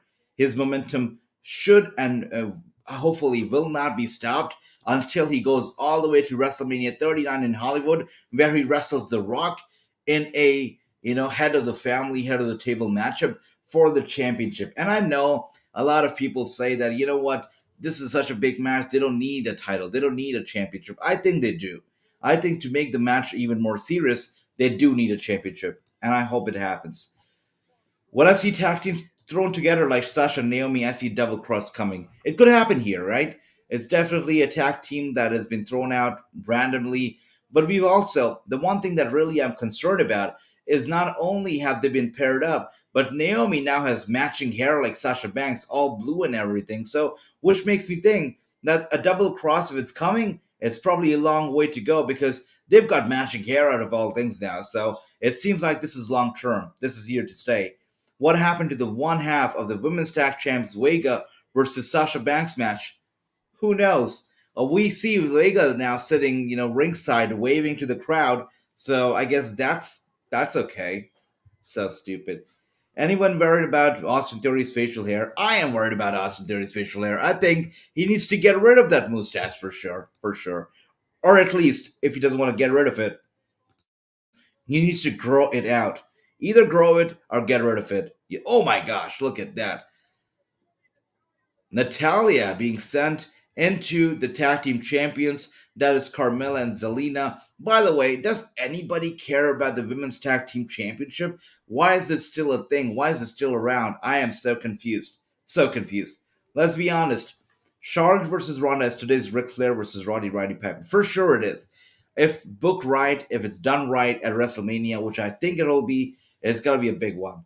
Asia, I would like to see Kelsey Heather and Gemma Jules. Okay. And Ali Catch and Paula Blaze wrestle at Mission Pro Wrestling. Would love to see that as well. Yeah, Kelsey Heather and Gemma Jules definitely, they're great people. Ali Catch pretty damn good as well. Paula Blaze, the more exposure she gets, the more she gets out there, the good it is for her. And I think Paula Blaze is just one of those wrestlers. I think she will make it to the WWE in a year or so. I think she'll make it here very quickly. So it's a matter of time before she gets picked up by them. Just throw us into a match. Don't even give it the... No, that's right. Just throw into it. Just throw into it. Skip entrance. Skip entrance. And there you go, Chris. You pick Naomi and Sasha. And there it is. They actually pick up the win. By the way, remember the time when Shayna Baszler used to be the female Brock Lesnar? And used to be just an unstoppable force, unbeatable force? Yeah, those were the times. Now, look at Shayna Baszler just lying there ringside in pain, looking groggy. And yeah, sad. Sad, right? Definitely sad. There you go. Do you remember when Shayna bit? That's right. Exactly, right? That is what I'm talking about, JML. Where is that version of Shayna Baszler? Hell, why is she teamed up with Natalia? Natalia and Shayna are polar opposites. While Natalia looks after her makeup and looks after her, character and how she looks, how she dresses, she's got a bunch of cats and whatnot. Shayna Baszler is a monster. She doesn't care about no cats. She doesn't care about makeup. She doesn't care about her outfit. She's all about the pain and the punishment. When Natalia cares about the Gucci shoes or the Louis Vuitton, Shayna Baszler doesn't care about any of that. So if you look at character-wise or personality-wise, Shayna and Natalia are polar opposites. Only if, the people booking the whole damn thing would know about it and would know something about character development and personalities, they'd do a much better job. But so far, they're not doing anything good. It's just been a bad job so far, and it's sad. It's sad to see the way it's going. That's right. That match was stupid. The show is stupid overall.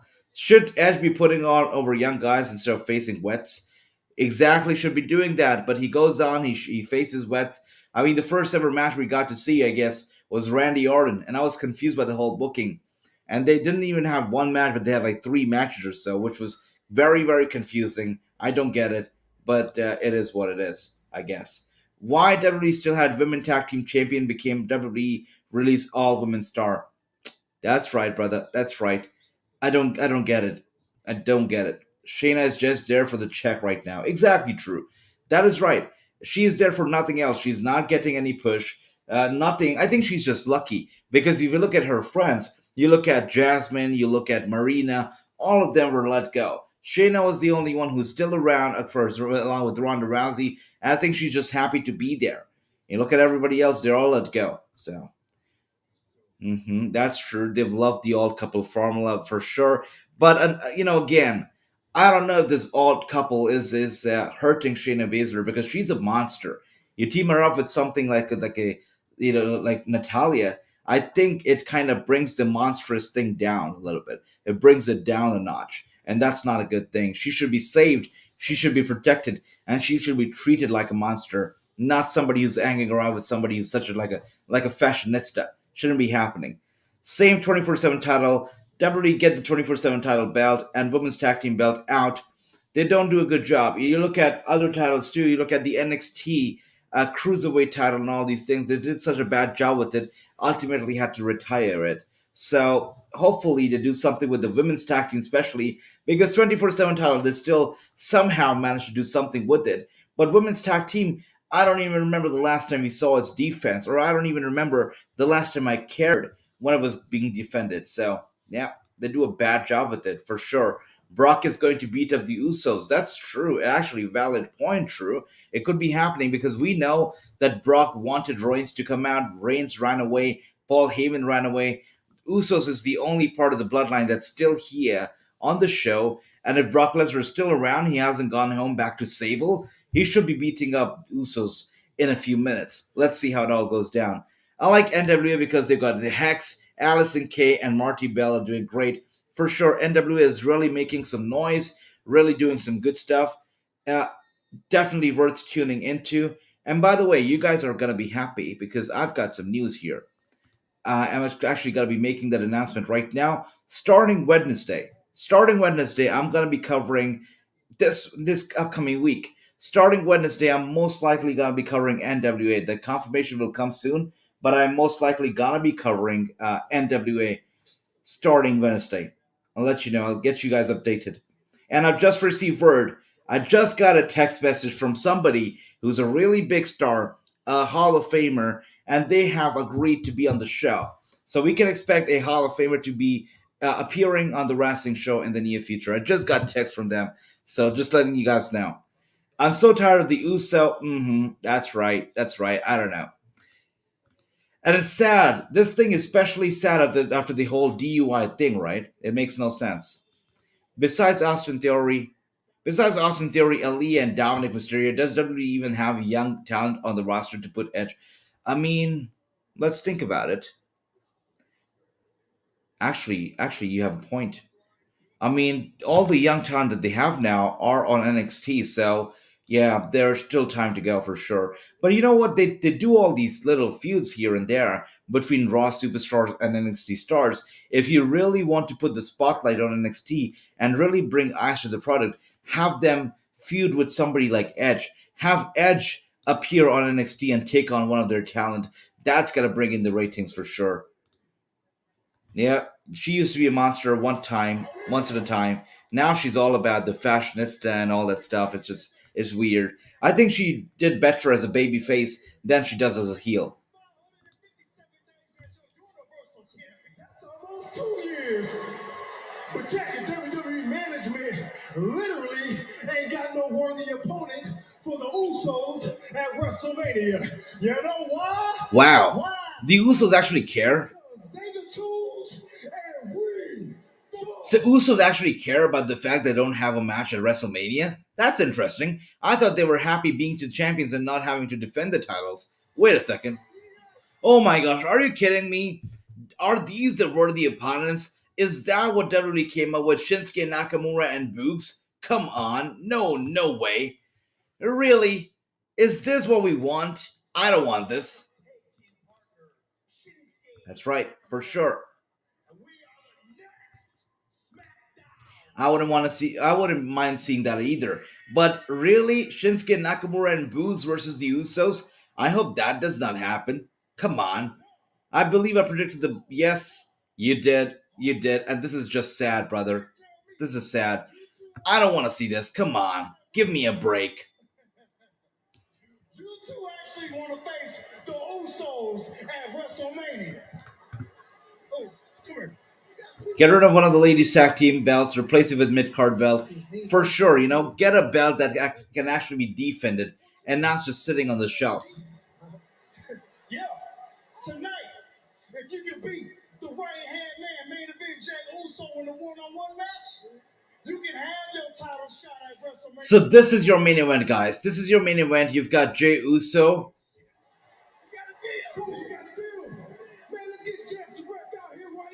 Wow, what a B show. I wanna go ahead and call it a B show right now. We're getting Jey Uso in the main event of SmackDown. It's funny, right? They had Brock Lesnar on the show, but they decided to open the show with Brock Lesnar. They had Ronda Rousey on the show, which by the way was super cringe, but they decided to have it in the middle of the show. And they're actually ending the show with Jey Uso and Rick Boogs. Is this really main event worthy? I've got questions right now. If this is the main event, wow, I've got questions for sure. What the hell is going on here? What the hell is going on here? Man, oh man. Come on. Come on. Yep, Chris picks Usos to win. I know. I would be disappointed too. I don't know what's worse. Nicholas and Braun Strowman winning the championship or Rick Boogs and Nakamura possibly winning them. I don't know what's worse, honestly. This is a joke. Come on. This is your main event. I'm going to give SmackDown a rating right now. I'm going to give it a 4 or 3 out of 10 because the Brock Lesnar intro was boring. You had nothing but, them showing replays from the MSG thing. He comes out, he gets angry. I mean, what Brock Lesnar did on SmackDown tonight, he could have very well done that on Twitter. That's it. All he had to do was tweet out his anger, and that would have been it. All he did was tweet, and Paul Heyman replied, and that's about it. And then he went offline. That is what happened on SmackDown, and we could have seen the exact same thing happen on Twitter without having to tune into SmackDown. So come on. The opening segment with Brock Lesnar was a joke.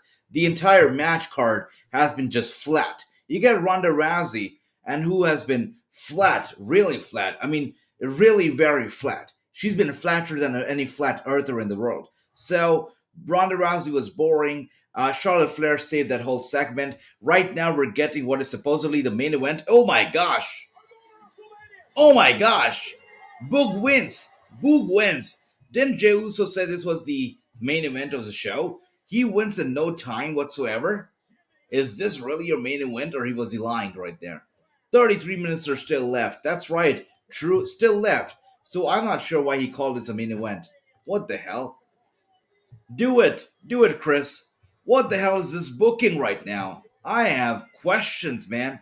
I got a lot of questions. Oh, FC, good to see you, brother. Good to see you. Hope you're doing well. AJ, who do you want to see wrestle against Colin King at Capital Championship for CCW Wrestling? Catch me off guard here. Let's see. Just trying to come up with a name right now. Actually, somebody who has appeared on the Wrassing show could actually face her. Why not? Let's have somebody on the Wrassing show who's been here face her. Let's have her face. I almost have the name in here in my head. Let's have her face. There you go, Jay Lee. I think Jay Lee would be a nice competitor. Look her up if you guys don't know Jay Lee already. I think she'd be a nice one, for sure. Because he's main event Jey Uso. Oh, I see. Come on, that's crazy. Again, we've got Ricochet who's still left to come, so that's a good thing. Could Ricochet be closing the show, the new Intercontinental Champion? Could he be closing the show? Let's find out. But this whole damn thing between Jey Uso, oh my god, Sami Zayn coming out now. We know it's the birthday of the Knoxville guy, the Jackass guy in Knoxville. So we've already seen some videos from him, him putting out the phone number of Sami Zayn. Could Sami Zayn be coming out right now to promote his birthday even more, to talk about Knoxville and all that stuff? Oh, come on. Come on. If Lesnar shows up for 2 different in-ring segments to go after Usos, they're paying him well. And he did not. He did not do it. He did not show up. It was flat. Once again, flat. The commentary said that Brock Lesnar left the arena and left SmackDown. Thank you, Jake. Thank you for that. Yeah, that's right. I cannot believe it. The Undertaker coming to the wrestling show. Would love that. Maybe one day. But so far, it's not happening. How about Edge versus Omos? I think that'd be good, for sure. But for Omos to have a match against Edge, they would actually have to invest into him. They would have to work on the character development, which they have not. Which certainly they have been very, very lazy with. And they do it with a lot of people. Apollo Crews, for example, they wanted to develop his character. All they did was put on a scarf on him and pair him up with, Aziz and, get that entrance and get that Nigerian accent, and that's about it. Nothing else. And with Omos, there has been no character development. All they've done is put on a gold chain around his neck, give him that very, casual streetwear outfit, and that's about it. They've done nothing else with him. So they really need to work on the character development for him to face somebody like Edge. Definitely, for sure. Because there you go, Ricochet versus Zayn rematch. Is that really happening? Okay, I'm gonna be in for it if that happens. But can you imagine if Zayn actually wins it? It would be such a big swerve, and I would hate it for sure. I would hate it.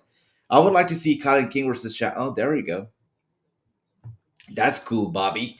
Thank you for the positive streams and thank you for being on. That is so sweet. Thank you so much, FC. Just trying hard here, working hard, working on bringing in more content. As I said earlier, I said it during the stream, early today in the afternoon, that I'm bringing something new, something fresh, a brand new show to the channel, a show that YouTube has never seen before. Wrestling YouTube has never seen before. It's gonna be something brand new. It's gonna be something that's gonna be done very frequently. It's gonna be unfiltered. It's gonna be brand new. I can't wait for you all to see it. They're already pushing Omos versus Aziz, which is terrible. And why are they doing it? Let's talk about it. Why are they doing it? Because both of them have the same height. That's about it. The way they book the matches and these feuds just drive me crazy. Put them together because they all belong to India. Put them together because they all come from Europe. Put them together because they all are Asians. I don't care if they're Koreans or Japanese. They all Asians and put them together. That's the kind of booking WWE goes with, and I'm not okay with that. This is the year 2022. You should be more open-minded in terms of your booking. Don't book people in terms of where they're from or how they look. Book them on the basis of their skills, their talent. I would like to see a very weird, or should I say weird in WWE terms, they're a very different tag team. Let's say between Jinder Mahal and Pete Dunne. I would like to see a tag team between Rick Boogs and maybe Omos. Let's give us something different. Give us something different. Give us something different to play with. Not the same stereotypical booking that we've been saying for the past century almost now. Come on, give us something different. That's right, true. Classic Vince McMahon booking. FC says, does anything happen with Roman? That's the only SmackDown. Man, FC, you know what? I'm happy to tell you didn't miss out on anything. Brock Lesnar came out, and he wanted Roman Reigns to be out, basically. And Roman Reigns did not come out. Paul Heyman did. And he told Brock Lesnar, hey, Brocky, Roman Reigns is not here. And the reason why he's not here is so that you are safe, so that you don't, get punished. And Brock Lesnar was angry. He's like, but Roman Reigns is not here, which means that you, Paul Heyman, are not safe. Brock Lesnar ran after Paul Heyman. Paul Heyman ran out of the arena. He got in the car. He left for the night. And so did Brock Lesnar. So we saw no Roman Reigns. We are going to see no Roman Reigns tonight. We're not going to see any more of Brock Lesnar. Ronda Rousey came in with a very cringe segment, but that was all about it. I've already given SmackDown a rating of 3 out of 10 so far. I don't know if the next matchup is going to change my rating at all, but so far, this is the worst show of the week so far, or maybe over a week. It's been a bad show, and I've given it 3 out of 10. That's right, Chris says it. He says, I'm giving SmackDown, it's a joke. I'm giving it a 0 out of 10. And I'm looking forward to Rampage as well. We're going to be seeing the debut of Swerve tonight on Rampage. It should be good. Also, NXT Level Up is going to be coming up, so let's see how that goes down. But yeah, we've got Rampage and NXT Level Up coming up next. Classic Vince McMahon booking, a sad booking indeed. Does anyone know if Rampage is live or this week or is pre-taped? I'm not too sure. Anybody here knows if Rampage is live or pre-taped? Hi, AJ. Hey, Jason is here. Jason, good to see you. That's right. We have... Oh, you have no power? Oh, that sucks. But you know what, Jason? If there was a night where you could have missed out on some wrestling, it is tonight. Because this show has been bad. It's been flat. And it's been announced that Brock Lesnar and Roman Reigns are going to be colliding. That's right, colliding next week on Fox, right here on Friday night. So it's going to happen next week. But again, this week's show has been just flat. Sami Zayn out right now.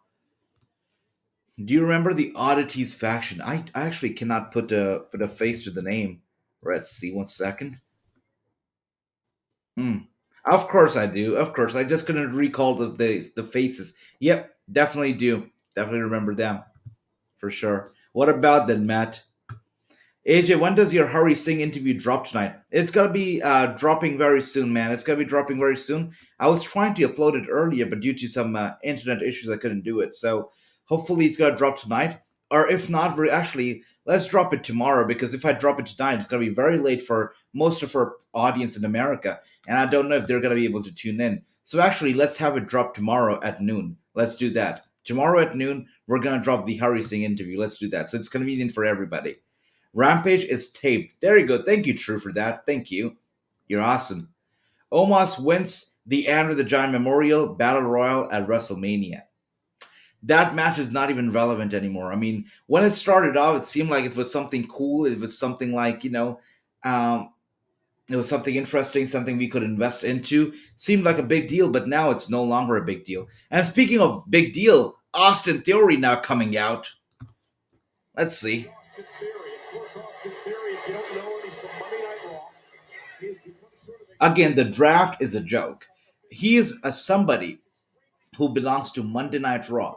He should be sticking to Monday nights. Why is he here? Why is this boy target?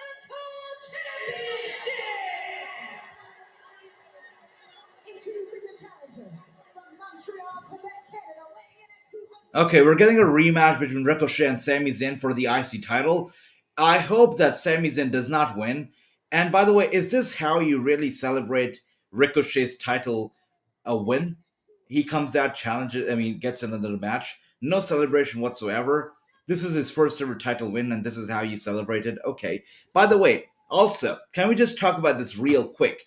In the WWE, there are no title rematches anymore. There are no title rematches. We've never seen them in the past recent history. We have not seen them.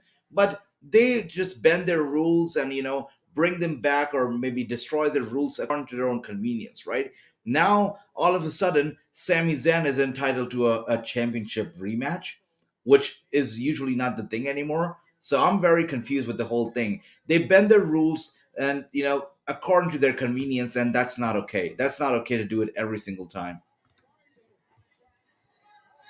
And again, it shows how much importance this match holds. As soon as the match was about to start, we see a little thing going on ringside between Pat and Austin Theory. Come on. Come on, guys. So the match is basically of no importance. No importance at all. There you go. Heather Monroe. Okay. I'm actually gonna... I can't remember if I've reached out to her already. I think I have. Let's look it up. Actually, I reached out to her. I reached out to her yesterday itself. Yeah, I emailed her. Let's see if she can actually reply. But I did reach out to her. Yeah.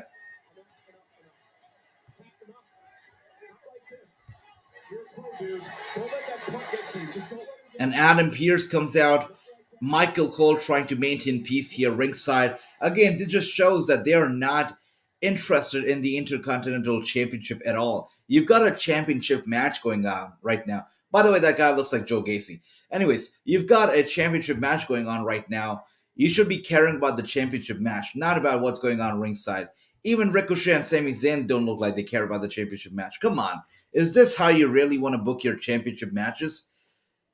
This is not a good look. And come on, to be fair, guys, the show started with Brock Lesnar disrespecting the WWE Championship, tossing it away from the ring, and now it's ending on a note where you have a championship match going on, but nobody cares about the match itself. Everybody cares about what's happening ringside. So, come on. That's right. That's what I'm talking about, D-Star. This is just nothing but disrespectful towards the titles, especially the IC title. This is stupid. This could have happened when we were on commercial. Why did it happen now? And speaking of commercials, we switch to commercials now. This is such a bad show. This is a bad show. Do just skip my your rating comment. Let me look it up again. I give it a Seth Rollins versus The Fiend Hell in a Cell 2019 out of... Oh, I see it. I see it now. There you go, brother. I didn't skip it. You should... Yep, I did that. I did that already. No problem, D-Star. If wrestlers just cut promos on Dynamite, they usually wrestle during the Rampage. Yeah, that's true. That's true. That's true. Come on. I can't believe that they had the whole little segment going on between that IC Championship match, and nobody seems to care about the IC Championship at all. We've got about 20 minutes left on the clock, and we go to commercial. So no way are we getting a 20-minute or a 15 minutes IC championship.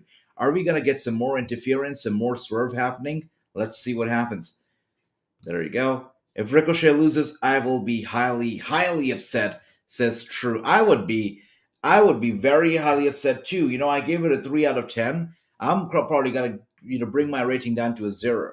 If Ricochet wins, it's going to be, I'm probably never doing a SmackDown watch along ever again, because come on, Ricochet deserves better, and Knoxville does not deserve a championship match at WrestleMania.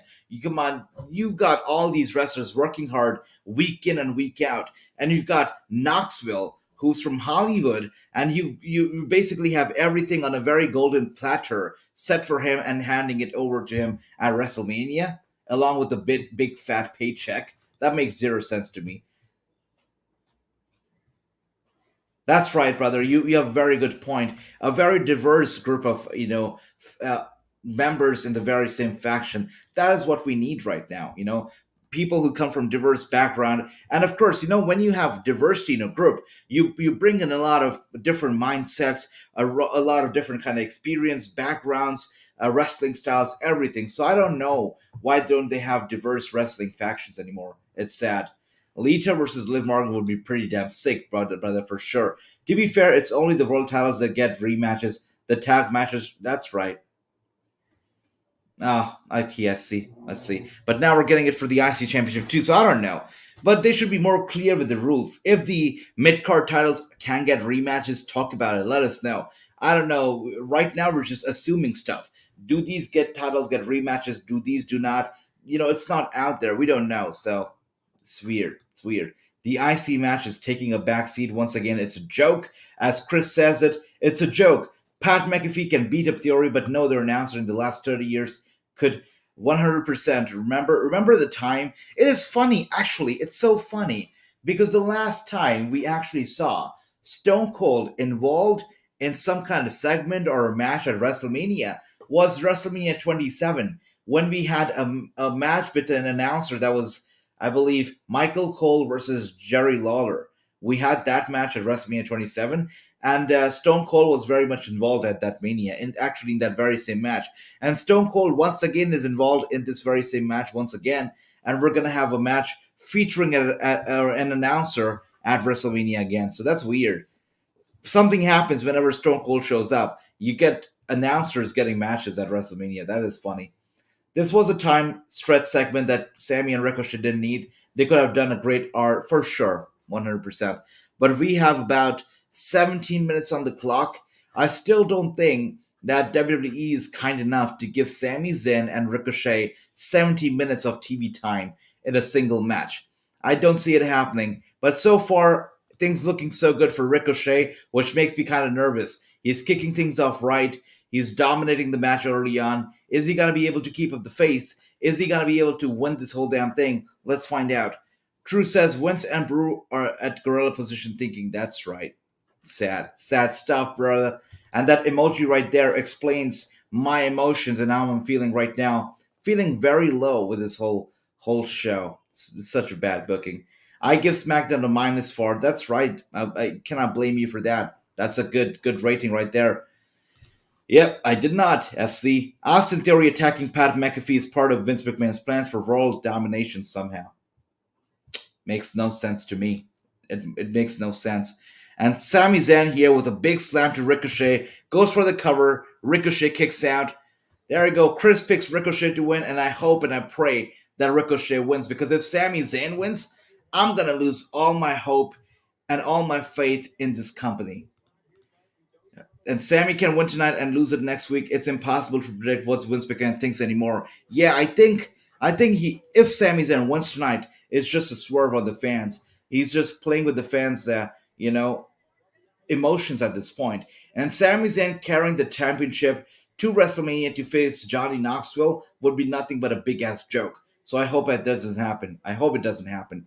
Austin Theory versus Pat will be at Yeah. Remember Lawler versus Cole? And the fact that they actually had Stone Cold Steve Austin be the special guest referee in that match, I still don't understand why, what, and who came up with that idea. Why did we have Stone Cold be a referee for that stupid match? Oh dear. AJ, which indie wrestler do you want to see wrestle against Jade Cargill for the TBS Championship? Man, you know what? I would actually, she's not an indie wrestler, but I would absolutely love to see a Sonny Kiss versus Jade Cargill match. I would like that. I know Sonny Kiss kind of lost right now, but I'd like to see it. That's sweet, brother. That is sweet. Dogs are great. They're something that humans don't deserve. Dogs are so special. All right, we've got Ricochet right now in control, going after Sami Zayn in the corner. Look at that. Beautiful stuff. Ricochet very much in control of the action right now.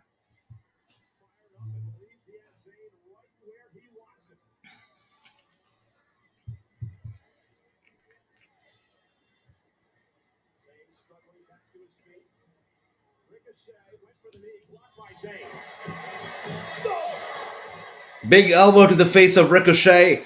Sami Zayn going after him. Ricochet picks him up on his shoulders. And look at that. Big kick to the skull. Is it going to be it? Ricochet's going to go for a high-risk maneuver right there. Is it going to pay off? Is it not?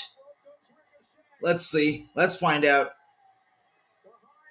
And Sami Zayn gets out of the way. Oh my gosh. And he pushes Ricochet. I cannot believe it. I don't get it. We're switching to commercial right now. This should not have a commercial. This match should not have a commercial.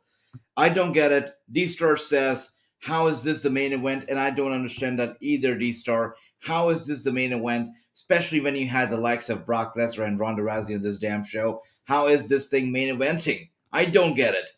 And yeah, dogs are great indeed. WWE 2K22 is the best 2K game. Changed my mind. I cannot change your mind. I think it's the best 2K game for sure. Is it the best WWE game out there though? Of all times, the best WWE game? That is something that we can have a debate over. But 2K game for sure. My cousin gave me their PS5. That's sweet. That is sweet. There we go. Beautiful stuff. All right. And with that being said, guys, I don't know if you guys watch independent wrestling, but I'm going to be here tomorrow for GCW Astronaut. That show should be a good one.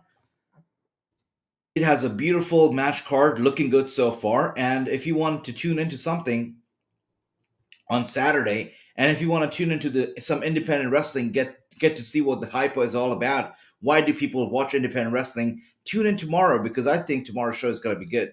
Check it out, GCW Astronaut. I'm going to be doing a live watch along for it right here on this very channel. AJ, you should interview Gia Scott. I am actually going to write this name down right now, Bobby. Thank you for the suggestion. Going to reach out to her, see if we can get something going, make something happen. I have 4 dogs, but I don't cuddle with them. J-Mel, true heel right there. Heel. They felt bad, so they let me have it. There you go. Their main event talent won't be wrestling on TV until Wrestlemania. Yep. Without a shadow of a doubt. That's how they're saving them. I don't get it. Again, I just don't understand this whole thing. GCW should be better. This SmackDown is bad. And you know what? I've never seen Chris call any show garbage. And he's calling it garbage tonight. And you can understand how bad the show is for Chris to call it garbage. And it's been bad. It's been a bad show. So there's no doubt about it that this show was pretty damn bad. It is pretty damn bad for sure. Dear oh dear. Let's hope that Level Up and Rampage steps up and actually put on a decent show, because this one has been a mess. And with that being said, let me change up the thumbnail real quick. Let's get ready for Rampage and Level Up. And let's get going. 1 second. Got it right there. Save the changes. And yeah, that is done.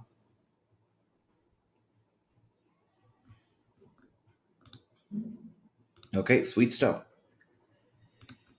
What else do we have here? D-Star says, last time I watched GCW, the fans were helping set up the tables. That's right, D-Star. We watched that show together. It was crazy, crazy night. And the next night, actually, we had, I can't remember, Alex Zane. I think it was Alex Zane who got a piece of glass in his eye. You know, his cornea got damaged. He had to later get, through surgery, had to get that piece of glass out of his eye. Right now, Alex Zane is incapable of wrestling. He's not allowed to wrestle. he's away from the ring, which is heartbreaking since this is the best time of the year for wrestlers, to make a lot of money. And he's out of action because of the brutal injury. He got a lot of stitches on his arm as well. That was a brutal match that happened the following night. So yeah, I mean, anything can happen tomorrow as GCW goes live with their Astronaut pay-per-view. Let's see how it all goes down. I think Race should be seen more, 100% should be seen more. Now he's a 2K22 cover star. The game's launched tonight. He should be seen more for sure. I'll show you heel Cats. Oh my gosh. That's a big heel move right there. Cats better than dogs. I think you come across as the biggest heel of the night, for sure. I wasted $19 pre-ordering the NWO for Life Edition. Still haven't played it yet, but I hope it did. You know what? For an NWO fan, I think it's all worth it, but I wouldn't spend that much money on a few, digital characters like the NWO. I wouldn't do it. But I remember the last collector's edition that I actually got. I know the one that I actually got first, which I still am very proud of. I've got the collector's edition stuff here as well. It was WWE 2K15, which had the Hulk Hogan special, autograph, and it had the piece of ring mat and stuff like that. I thought that was pretty cool. I got that edition for 2K15. And then I got one for, I believe, 2K17, where they had the Demon Finn Balor statue and whatnot. Yeah, I got that one. And the reason why I got it, because, it came with some kind of memorabilia. So that's the reason why I got it. I would never get a collector's edition, digital version, because then that way you don't really get an actual piece of memorabilia. It's all digital. And digital it's of little importance. So, yeah. I can't remember the last time Rampage was bad. True, with a very good point there. And Sami Zayn kicking out of Ricochet's cover right there. Ricochet cannot believe it. Sami Zayn looks hurt. We've got 8 minutes on the clock still. I don't know if they're going to be allowing these two people to hang around in the ring for 8 more minutes without an interference of some sort. But let's see. Austin Theory versus Pat McAfee. Who's Vince McMahon? Don't give them ideas, JML, because that could very well be the angle they go down with. Don't give them ideas. As a single competitor. Yep. I agree. Ray should be there, but you know what? The part of the deal, the reason why he's still with the WWE right now, is that he wanted his son to go over. He wanted his son to have the contract and whatnot. And that's the reason why he signed with the WWE in the first place, for his son. So it's all about his son at this point, who is not getting over, by the way, and who will not get over, mark my words, if he continues to live in Rey Mysterio's shadow. He needs to get out of his shadow. He needs to be a man of his own personality, his own name. Right now, he's not, and it makes no sense. That's right. Replay. Cassie is great, and Cassie is also a DLC for 2K22, so that's a big up. I think that shows that WWE is invested into Cassie if they have her be a DLC for the game. I know. Just over the top. You know how Pat McAfee is, just way over the top. WWE knows people will tune into WrestleMania just because Wrestlemania.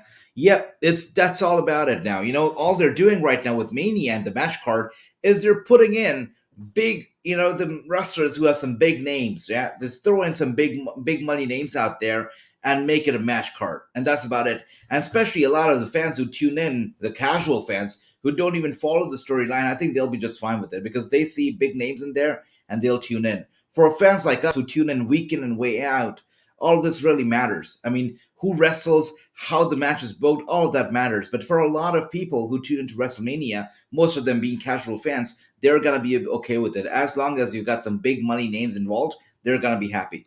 And that's the problem. Hey, Alistair is here. I don't mind the NW edition, so why you think you made a big mistake on doing it, whoever said it? I don't know. Who said it? It was FC who said they wasted $120. So, yeah.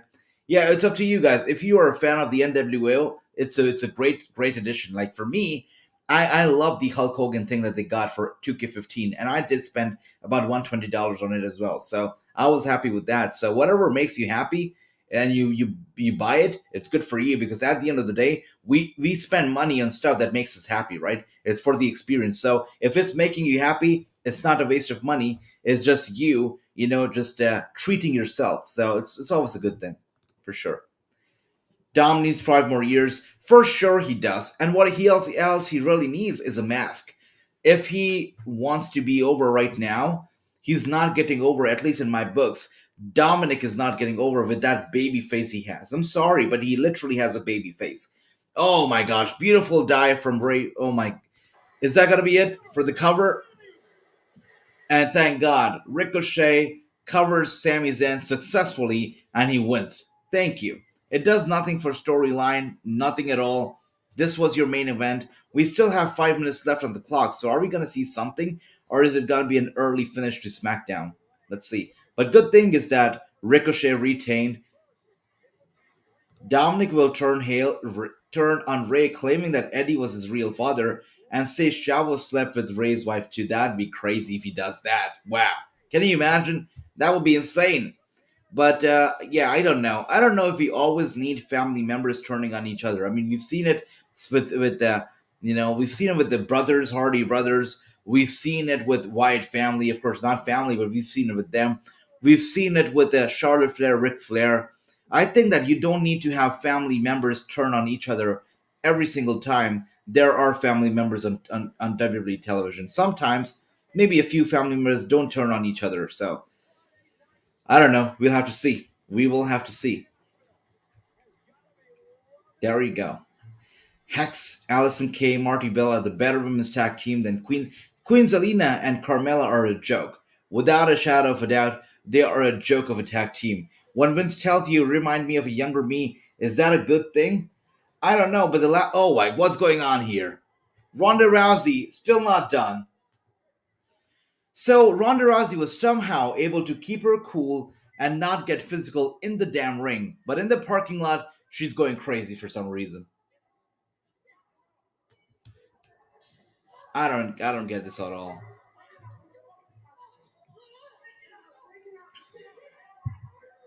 Okay. All right. Parking lot brawl right now between Charlotte Flair and Ronda Rousey. A kick to the gut of Charlotte Flair for some reason.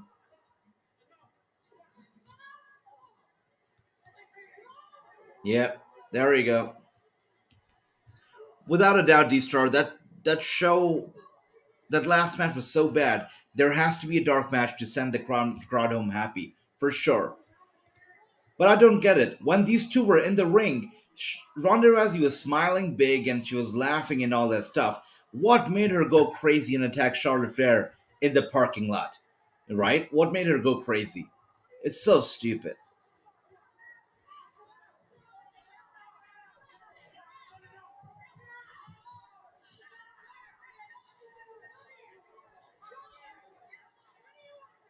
Okay. So security just holds them right there, but they don't remove them. They don't. They don't. That's right. Hmm. Let's see how that goes down. But speaking of that, this is how we get off SmackDown tonight. That is how we go off air.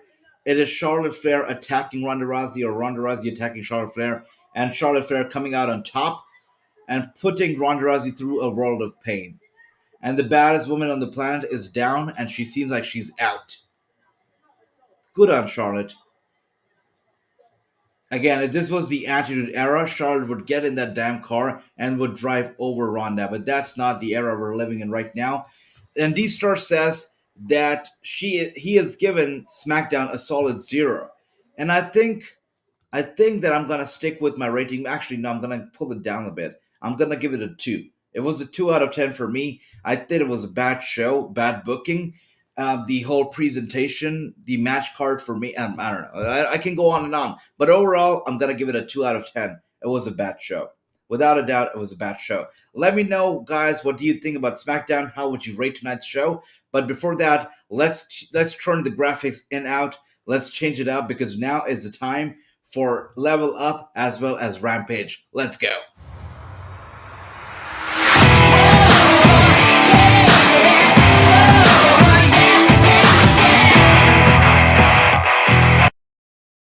That's right. We are here for Rampage as well as Level Up. We've changed the graphics up. And what a show SmackDown was. Such a terrible, terrible show. Just a bad, bad show. And let me change my graphic real quick here as well. There we go. Breaking kayfabe here, but I've changed my rooms here. There we go. We're ready for SmackDown. For Rampage, for Level Up. Let's see how it is going to be. Chris says, thank God SmackDown is over. It was a world of pain. It was bad. Nice to see Ronda selling something finally. Yeah, for sure. That was a good thing. I guess that was the only good thing about Ronda Rousey tonight. But I just don't get it. Charlotte Flair, she got to change her clothes, as True says. She got to change her clothes. She went to the locker room, got a shower, got to change her clothes. She was in the ring with Ronda Rousey, where Ronda was just smiling and laughing. She didn't attack her. What made Ronda tick and attack her backstage? I don't get it. What made Charlotte tick and attack her backstage? I don't get it. I just don't get it. I would watch SmackDown if it wasn't boring. Yeah, or rematch after rematch. That's true. And if you didn't tune into SmackDown tonight, I'm jealous of you because you don't have to do a watch along, so you don't tune in, you can skip it. But I gotta do it. I gotta do watch alongs. That's why I tune in. And sometimes, or most of the times, I regret it. Tonight's SmackDown was really bad. 1 out of 10. 1 out of 10. A very spectacular, outstanding, and stupendous 0 from Chris to SmackDown. 0.5 says True. You know what? I feel like I'm out of place here. Even Dale gives it a 1 out of 10. Like Brock Roman, yeah, for sure. I actually am gonna give it a 1 out of 10 too. I think with the 2 out of 10, I'm being very generous. I'm gonna go back a bit. I'm gonna give it a 1 out of 10. And SmackDown was really bad. There we go. Everybody gives it a 1 out of 10. It was a bad show. And I like how everybody's on the same page here with the ratings. It was a bad show. And speaking of that, we are live with Rampage. And we're kicking off things big here with Darby Allin. And I'm going to be tuning into both SmackDown as well as NXT Level Up. So it doesn't matter which show you watch, we can talk about both of them.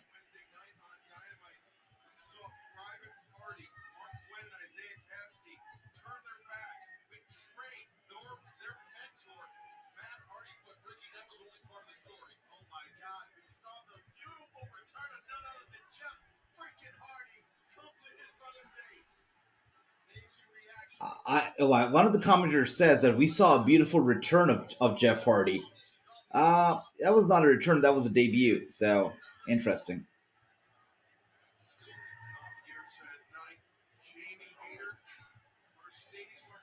The one match I'm really looking forward to tonight is Jamie Hayter in action. I think she's great. I think she has a lot of potential.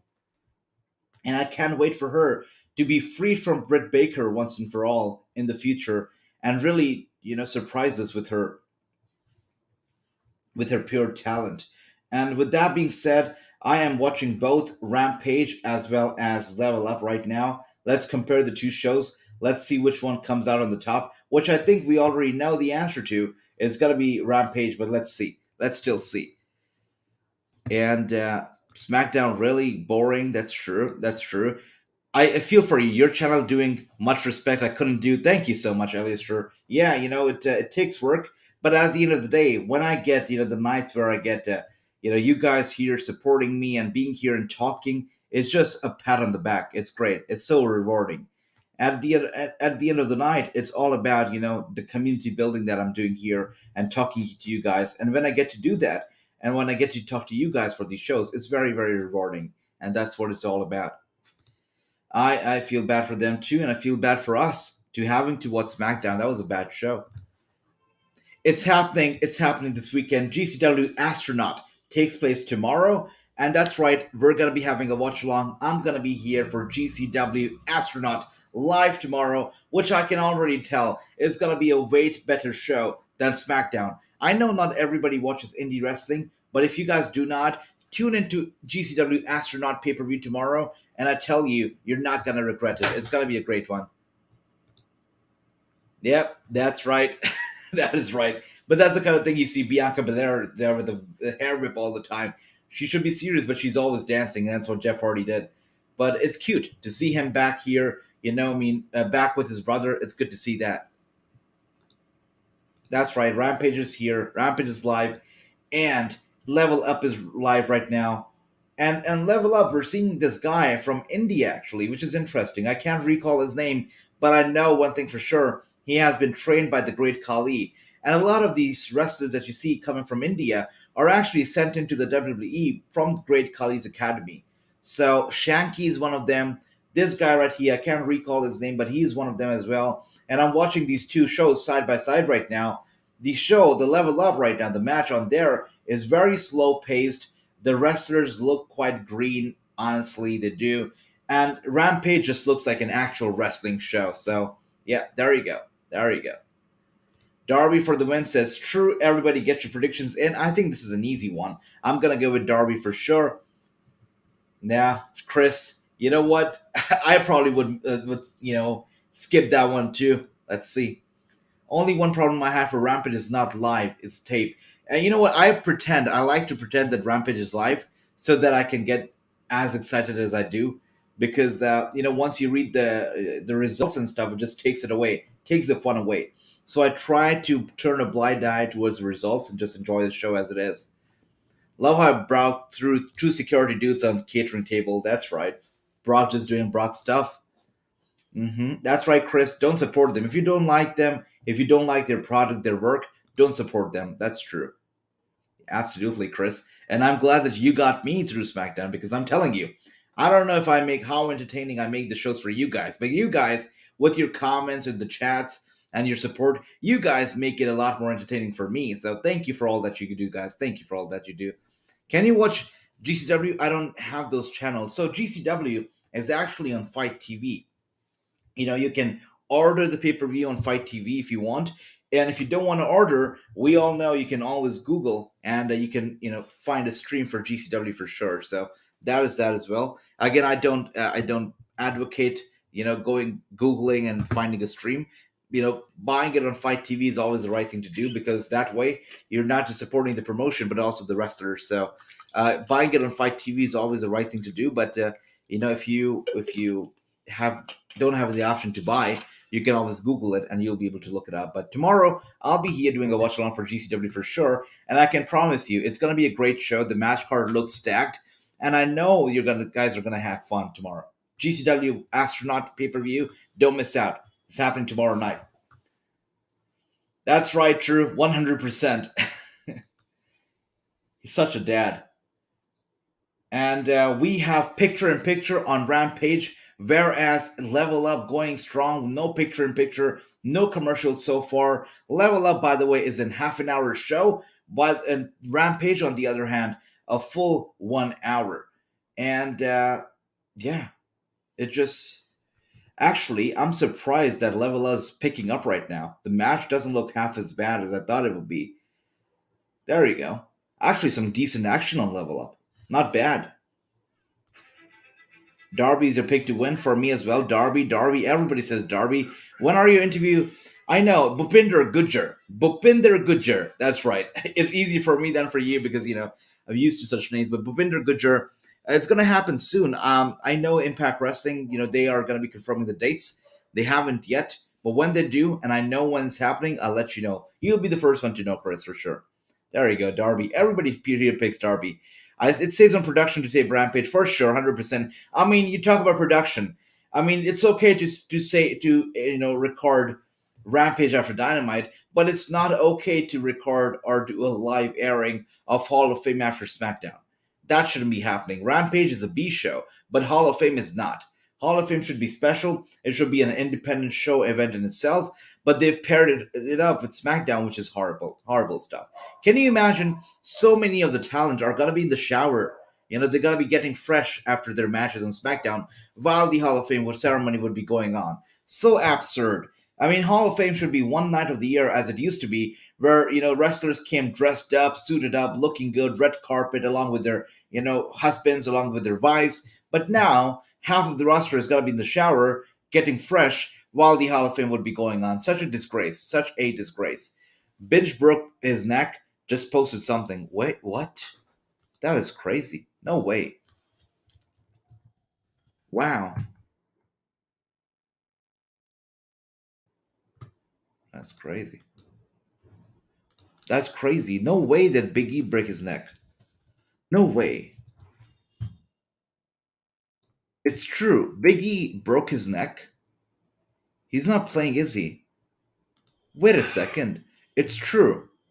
It's true. What Sean is saying here is very, very true. And I'm going to pull it up right now. No way is this real life. We just saw him. And turns out this is true, guys. I thank all of you beautiful people enough for all of your concern and your messages. It's very heartwarming. I can move all my digits. You see that? That's nice. That's always a good thing. Strength feels fine, but unfortunately, right now they tell me my neck is broken. So there's that. But once again, thank you, everybody. I'm gonna be all right. I'll be good. Don't worry. Go to sleep. Don't worry about all me. But for real, thank you, and I appreciate all of you for real. I can't thank all of you beautiful people enough for all of your I cannot believe it. We just saw Big E, and it turns out that his neck's broken now. Sean, thank you for breaking that news. That is really heartbreaking. Wow, Big E's neck's broken. I wonder what would have caused that. What spot? I mean, we just saw him in action. I didn't really notice anything bad going on mid match. I believe he was able to carry himself out of the ring. So I'm not too sure what happened. That is crazy. Yeah, so in the UFC, you don't get Fight TV, you get BR. There you go. So you can, if you don't have Fight TV, then you can always Google it and get GCW, right? You can definitely do that. That is insane, though. Big E, I hope he gets well soon. I mean, you could look at his face. He just looks sad, looks heartbroken as he would. Looks like he's in a lot of pain under sedatives. Hope he gets better soon, but this is heartbreaking. With WrestleMania around the corner, him getting out like that, it's sad. Sad. And speaking of that, the Darby Allin match still going on, still going strong. Meanwhile, I've got Tiffany on my screen on Level Up, and you know they've gone up a level when you've got Tiffany on there. So I'm happy. I'm happy with what I'm seeing right now. But that was a botch finish. It did seem like it, but that's what happens on Level Up, brother. I mean, these people are green, so you can expect weird stuff out of them for sure. And Tiffany right now making her way to the ring. Wait, that's not Tiffany. Wait, that's not Tiffany. That's somebody else. I got her wrong. That's not Tiffany, is she? Or does she look different?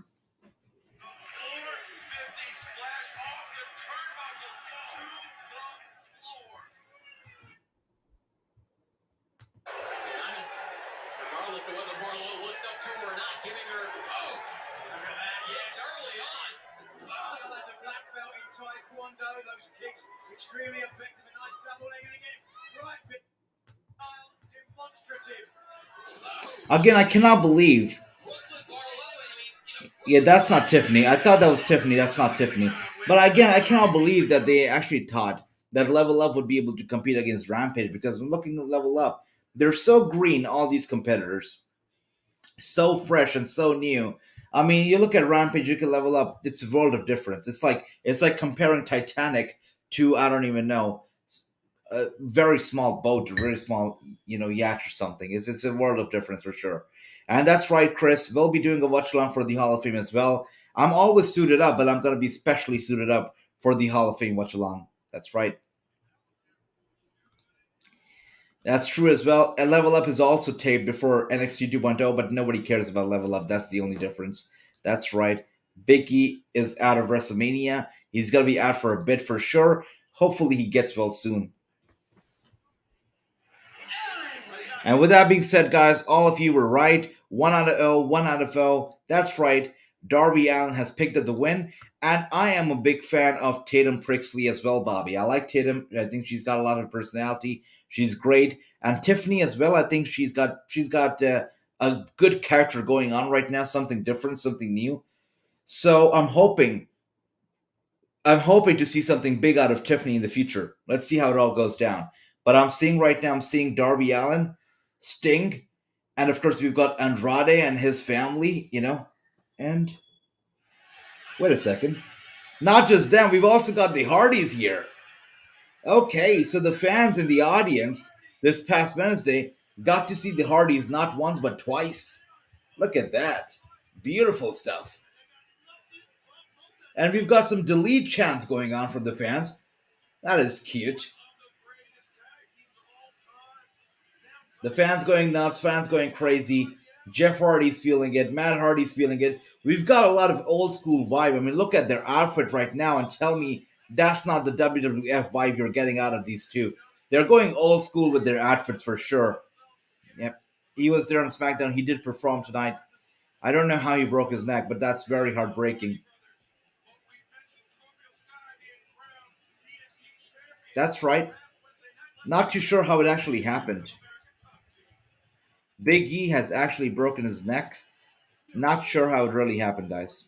Professional wrestling historians on this planet. I've already seen this Wardlow story play out before. In 1968, a 16-year-old Larry Zbyszko crawled through the bushes into Bruno Sammartino's backyard and begged for his guidance. He repaid that kindness. Okay, now we know. We actually have word now. I looked it up. It seems like Ridge Holland, he gave Big E a belly-to-belly suplex, and that suplex went wrong, and Big E landed directly on his head on the outside mat. And he was actually stretchered out. He wasn't able to walk to the back on his own. He was stretchered out backstage and was taken to a local hospital for evaluation. So it was a belly to belly suplex that went very long, and because of which he landed on his neck, on his head, and he broke his neck, unfortunately. He was taken to a hospital where they confirmed that he has, unfortunately, broken his neck. That is sad. Big E, hopefully you get well soon, brother. This is sad. No way. Just when I thought that, wow, this is horrible. Marcus Crane. It's horrible. Darby is going to lose at staring at Jeff like that. Yeah, they're definitely Darby Allin. It seems like he's getting some jealous. He's getting jealous from Jeff Hardy. I don't know if this is a face paint because he knows that Jeff Hardy can do better face paint than Darby Allin does. I don't know, but definitely he's getting some jealousy out of Jeff Hardy. Where would you put the Hardys in the greatest of all tag teams, not just WWE but all their work? I think the Hardy Boys are pretty iconic. I mean, even the people who don't watch wrestling know the name Hardy Boys, so I would definitely put them at the very top. But we cannot lie and we cannot hide the fact that the Hardy Boys have had their ups and their downs. I mean, if you look at the 2010s, especially the early 2010s, the Hardy Boys, both of them were in a very, very dark place, and they were doing really badly. So they've had their ups, their downs. They haven't been the greatest, the most inspirational tag teams. Their story hasn't been the best, but they've definitely been mainstream all this time, and they've managed to stay relevant all this time. So big up to the Hardy Boys. I would put them at the very top, possibly, actually, the top 5 wrestling tag teams in all of professional wrestling ever. What about you, D-Star? Where would you put them? There we go. And NXT Level Up has already seen 2 matches, whereas Rampage, we've seen only 1 match so far. Yep, Marcus Rain, RIP for sure. Sad stuff, right? I mean, it is sad what happens, and he's just such a young guy. And I know he was also loved by the fans and the peers, so it's sad. Hopefully, Big E's injury isn't as bad as it appears. Well, bro, he's broken his neck, so I think it is gonna be bad, and he's gonna be out of action for a while now. I don't know what is in store for Ridge Holland now. This was supposed to be a match that would get over their new faction, the newly formed faction between Sheamus, Ridge Holland, and Pete Dunne. This was going to be their first break. And Ridge Holland, he, with that belly-to-belly suplex that broke Big E's neck, I don't know if there are some repercussions in store for Ridge Holland. I don't know if he's going to be pulled off television or if he's going to be punished for being an unsafe wrestler, apparently. Let's see what happens, but I would be surprised if there are no repercussions for Ridge Holland. I think there will be. We'll have to see. Define greatest workers, earners. I think this is the question for D-Star here. D-Star, question for you, brother. Does WrestleMania mean Xavier will be replacing Big E at WrestleMania? I don't know. We'll have to see. But right now, we know that Big E is gone for sure. I'm actually very concerned about Ridge Holland. Is he going to be pulled away? Is this the last that you've seen them for him? Is he going to be punished, or are they going to move on? Let's see. Let's see how it all goes down. There we go. There you go. Thank you for that, True. I had no idea. Next week on Thursday to Sunday is March Madness men's tournament on CBS, True TV, TBS, and TNT. That's crazy, Dave. That's crazy. And next week is also going to be another crazy week in wrestling because you've got NWS Crockett Cup, you've got Impact, you've got NXT UK, you've got a lot of stuff. You've got SmackDown, Level Up, Rampage, lots of good stuff going on. As you can see, It's a men's tournament madness and also a lot of the wrestling going on. So let's see how it all goes down. But next week is going to be a busy one for sure. Hardys are the top 20s. Top 5 is just insulting to men. That's true. That is true. I mean, I have to say. But if you look at how mainstream they are, that if you look at it that way, the awareness and the eyes they've brought to the product, they've definitely brought a lot of eyes to the wrestling product. Especially back in the early 2000s, a lot of people who didn't even watch wrestling knew Hardy Boys, right? Even now, everybody knows the name Hardy Boys. So that is why I put them at the very top because of how relevant they are mainstream wise. But overall, if you look at some legendary tag teams out there, for sure they're not in the top 5. Yeah, top 20 would be a decent fun. His picture on Twitter, Big E was taken backstage. Yeah, it's true. He was stretchered out backstage, then he was carried out to the local hospital. It is true. Big E is out.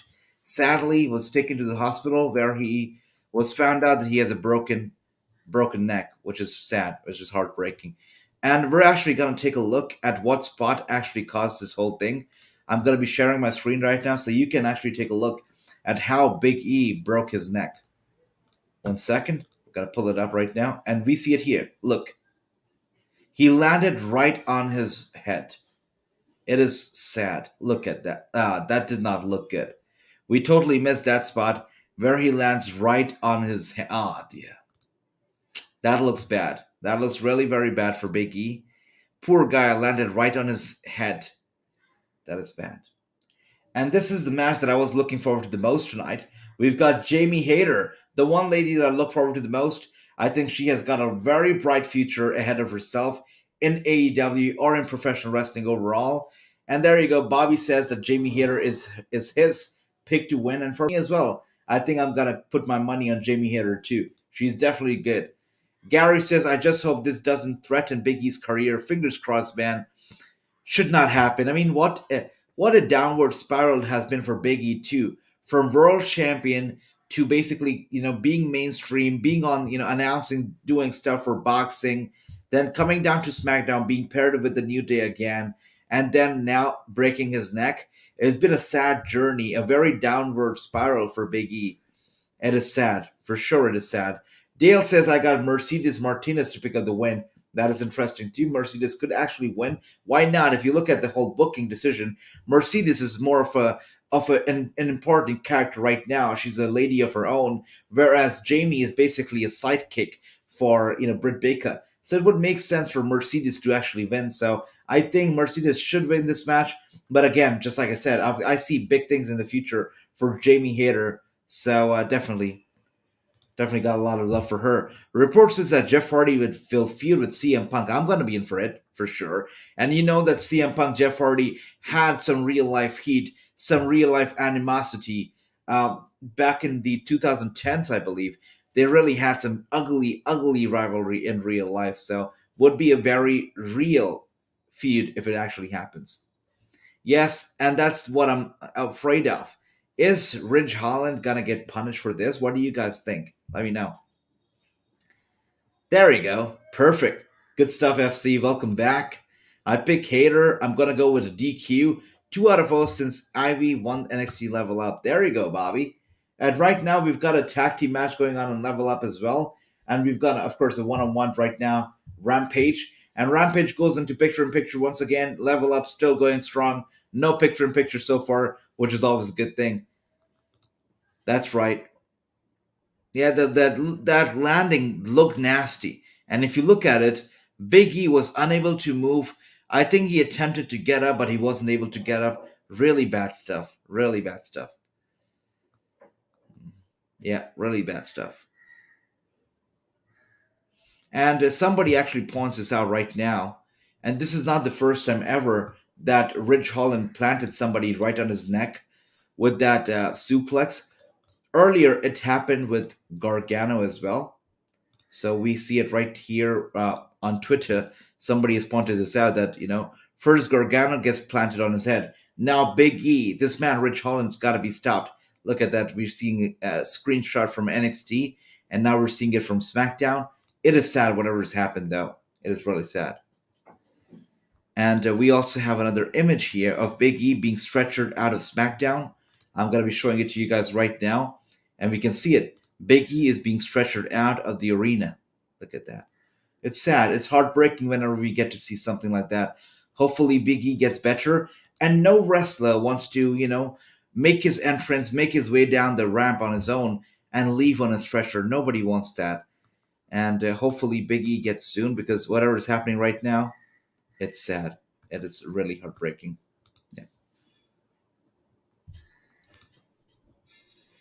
Yeah. You know what, D-Star, no matter whose fault it would be, or, things happen. Wrestling is a risky business after all. But no matter whose fault it is, you know that Ridge Holland is going to get heat. He's going to get heat because he's the one who actually executed the belly to belly. So he's got to be the one to get heat, regardless of whose fault it would be. He's going to get heat, but we don't know if he's going to get backstage heat. That's going to be the question. We'll see. Everybody here on Twitter saying that, Big E was slammed on his head out of the ring by Ridge Holland. Everybody, this is what they're saying. By Ridge Holland is the key. He is definitely going to get heat here for what happened. And look at this move right here. Yeah. This is sad stuff.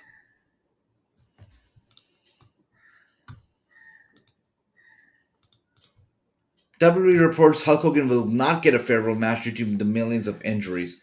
That's okay with me, and I know that Hulk Hogan really wants that match. He wants to be in the ring one more time, but I believe that WWE might actually pass on that match instead of getting lawsuits or other troubles if they allow Hulk Hogan to wrestle. And if something happens to it, God forbid, it's just going to be really bad for the company, and they don't want that, right?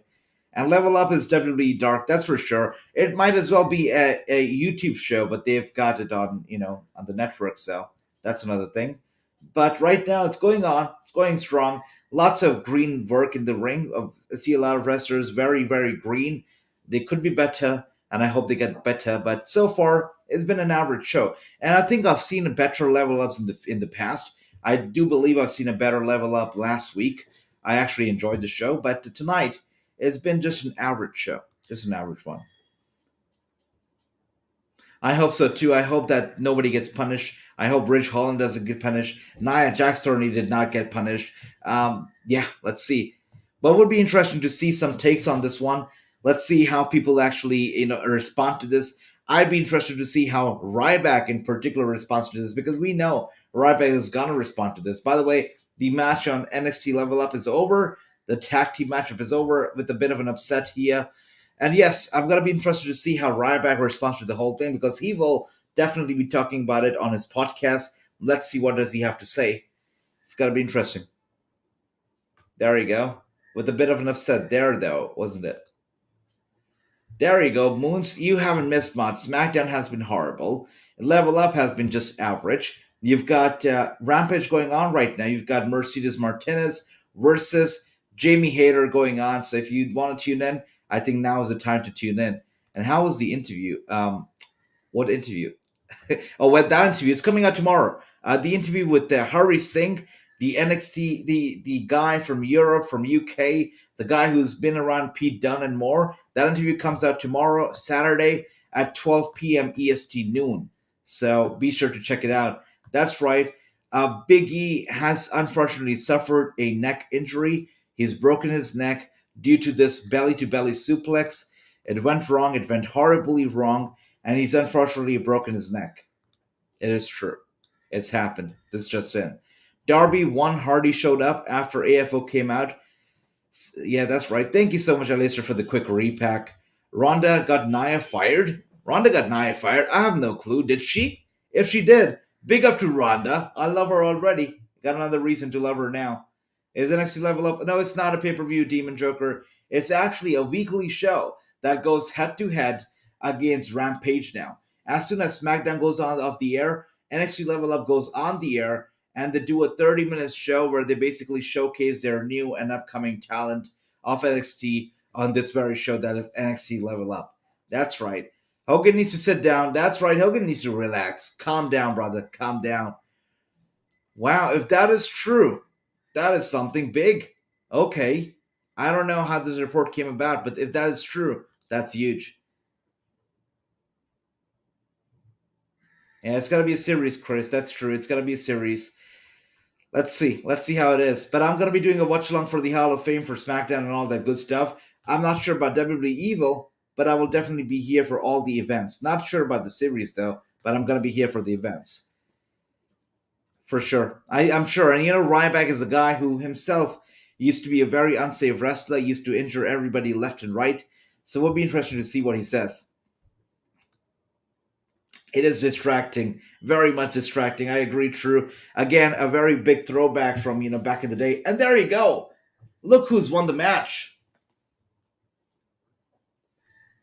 And Dale called it. Dale said it was going to be Mercedes who was going to be winning it, but no, it's actually Jamie Hayter. There you go. I suck at this. Don't worry about it. Jamie Hayter wins the whole damn thing. I'm not sure if it's very good booking to let Jamie Hayter go over Mercedes, but you know what? I'm a big Jamie Hayter fan. I think she's got a bright future ahead of herself.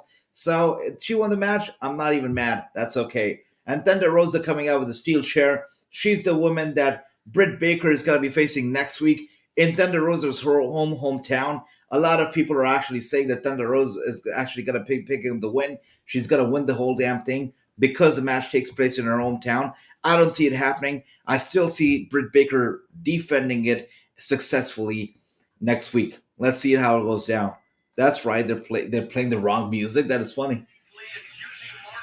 Somebody's getting fired. Dale, look at that. I told you it was going to be Hater. I'm so hyped. You're going to Wrestlemania 38. That is amazing. You should be hyped, brother. You should be hyped. That's right. You've never been to I've been to Wrestlemania 35. What an experience. Good stuff. By the way, Demon Joker, which night are you going to? Night 1 or night 2? Thunder Rosa looking like an angry soccer mom. She really does. And you talk about soccer moms, Serena Deeb herself looks like a very angry soccer mom, does she not? Ryback hates WWE. He whines too much. His opinion. And when I interviewed PJ Black, I asked him, what do you think about Ryback? And he said, you know what? Ryback used to, back in the day, he used to go after the online trolls and he used to try to take them on. But now Ryback himself has become an online troll. And it is, ouch, it is big. It is definitely eye-catching when your own peers and your own friends start calling you an online troll. And the fact that PJ Black called Ryback an online troll, that is sad. Yeah, that's sad. 4 out of 4 says Bobby. Look at that. Beautiful stuff. Yep, 100%. Oh, sweet, sweet. That is awesome. You're going to both of them. Doesn't get any better than that, brother. That is awesome. You have a great time. Also, are you going to Access? Because I know Access is taking place this year. So are you going to Access? Or are you going to be meeting some stars? Access, by the way, is such a fun event. It's I believe the event for any wrestling fan. If you're going to WrestleMania, you must go to Access because you get to do your entrances with the titles and whatnot. You get to call the action and all that stuff. It's sweet. All the kind of WWE experience you would want to have, you get to have it at Access. So I would recommend any wrestling fan who goes to WrestleMania to definitely attend Access. For sure, attend that event. It's the best thing ever, during the WrestleMania week, for sure. And lots of commercials tonight. Lots of them. Yep, the Hater match just ended. That's right, Hater picked up the win. Was surprising, but she picks up the win, and that's a good thing. That's awesome, Demon Joker. Take lots of pictures. Let us know how you like it, how you like the whole damn thing. And with that being said, what a slow night it's been. I know SmackDown was garbage, but even if you look at the Rampage right now, it's sweet, it's nice, but I feel the action is very slow. You look at NXT Level Up, it wasn't the best match, it wasn't the best show either. NXT Level Up, by the way, is already over. It's already done for. So right now we're watching Rampage and Rampage only. NXT Level Up is only a 30-minute show and is already done for the night. Oh, Dale says that there will be no Access this year. I don't know. I've read conflicting reports. So I've read that there is Access, and I actually read it on WWE's website. When they were selling the tickets for the travel, the travel packages. I read Access was mentioned there, but I also did read, and some people did reach out to me saying that there is no Access happening. So I'm not too sure if it's happening, if it's not happening. Let's look it up right now. WrestleMania 38 Access, if it's really happening or not. Let's see.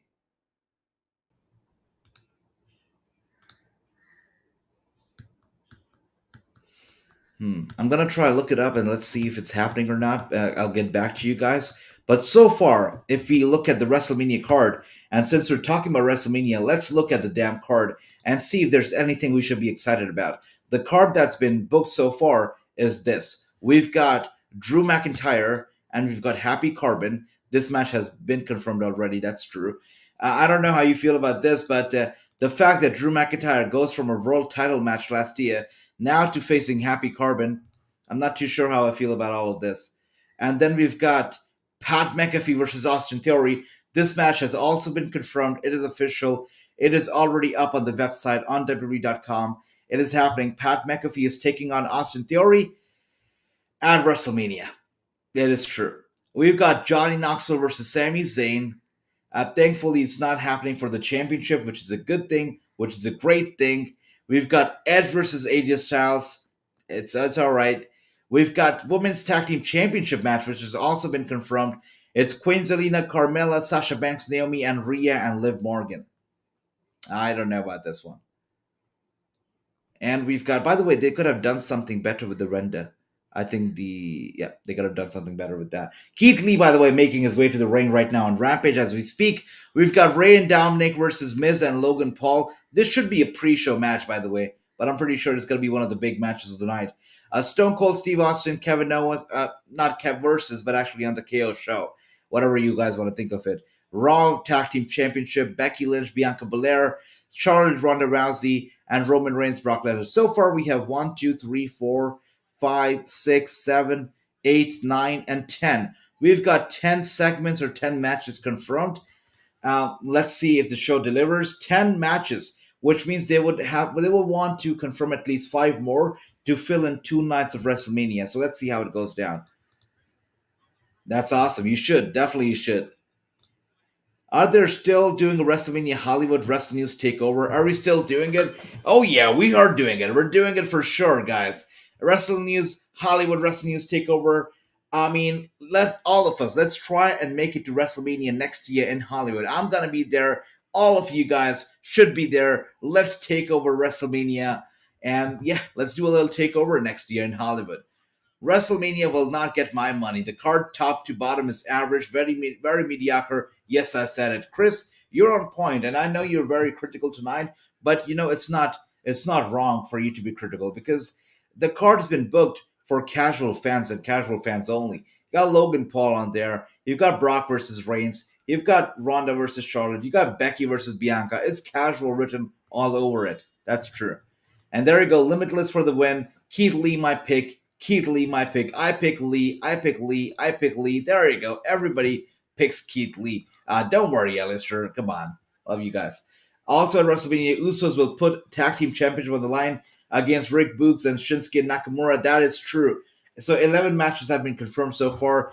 They still have to update their website on that, but yeah, that's true. It's true that Rick Boogs and Shinsuke Nakamura are going to be taking on the Usos. Again, I don't know who's booking this WrestleMania match card, but these matches, or at least most of them, are far from being very appealing. I'm not sold on the whole card as of now. And Keith Lee with a big chop to the chest of QT. QT goes down hard. Keith Lee is angry. And Keith Lee gets QT into the corner with an eye. Is he going to go for... Tosses him around in the ring just like that, making him look like a rag doll. Just tossing him around in the ring. Keith Lee is smiling. He's happy. QT Marshall, by the way, in a lot of pain. Keith Lee's so experienced, by the way. Just so good, I mean, great guy. Again, I cannot believe that Vince McMahon said that Keith Lee sounds too smart for his looks. He shouldn't be sounding as smart as, it doesn't go with the looks. I cannot believe that Vince McMahon has the audacity to say stuff like that. It's just ridiculous. Yeah, I agree, D-Star. WrestleMania could not be very nice. It could just be very evil. I love it. I love how you put on these very nice, very evil comments. They crack me up every time. I'm going to WrestleMania to see my crush, Liv Morgan. That's awesome. I like Summer Rae. Yeah, much love to Summer Rae. It was good to see her at the Royal Rumble. I don't think we're going to be seeing her at WrestleMania, but That's for another day. Another story for another day. But right now, Keith Lee's angry. He's getting up to his feet as QT Marshall tries to get the pain to him. Keith Lee trying to resist. QT Marshall was going for an Irish whip, but Keith Lee with the reversal. Irish whips QT Marshall to the corner, and now with a big clothesline to QT. QT going down again. Keith Lee is in control, and he realizes that very much. He is in damn control of this whole damn thing. We've got 20 minutes left on the clock before Rampage goes off the air.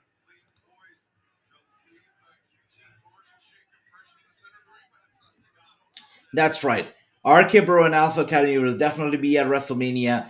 And it's been cricket silence on US and IC titles. Again, they've had these titles being defended on pre-shows at pay-per-views such as Survivor Series. So maybe for WrestleMania, they might have no spot for them, which is so sad. I think the last time, one of these titles actually got some shine was when we had, I believe, WrestleMania 32, when we had a ladder match for the title and Zack Ryder won the whole damn thing, only to lose it the next night. I think that's the last time we actually had a mid-card title get some shine. After that, it's just been bad, and especially now, they don't care about the championships, the mid-card titles, and they don't even pretend like they care anymore. They just don't pretend it.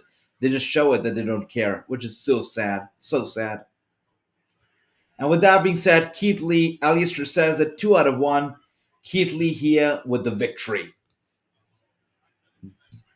There you go. Jackie Brown. Okay, have some fun. If Vince doesn't have his head up his own butt, the main event would have been Keith Lee versus Roman Reigns, but we know how Vince McMahon is for sure, right? It's crazy. Crazy stuff. And what else do we have here? D-Star. Dale also says it's a 2 out of 1. Bobby says 5 out of 0. Overall, Bobby, it seems like he's been on a roll. Yeah, look at that.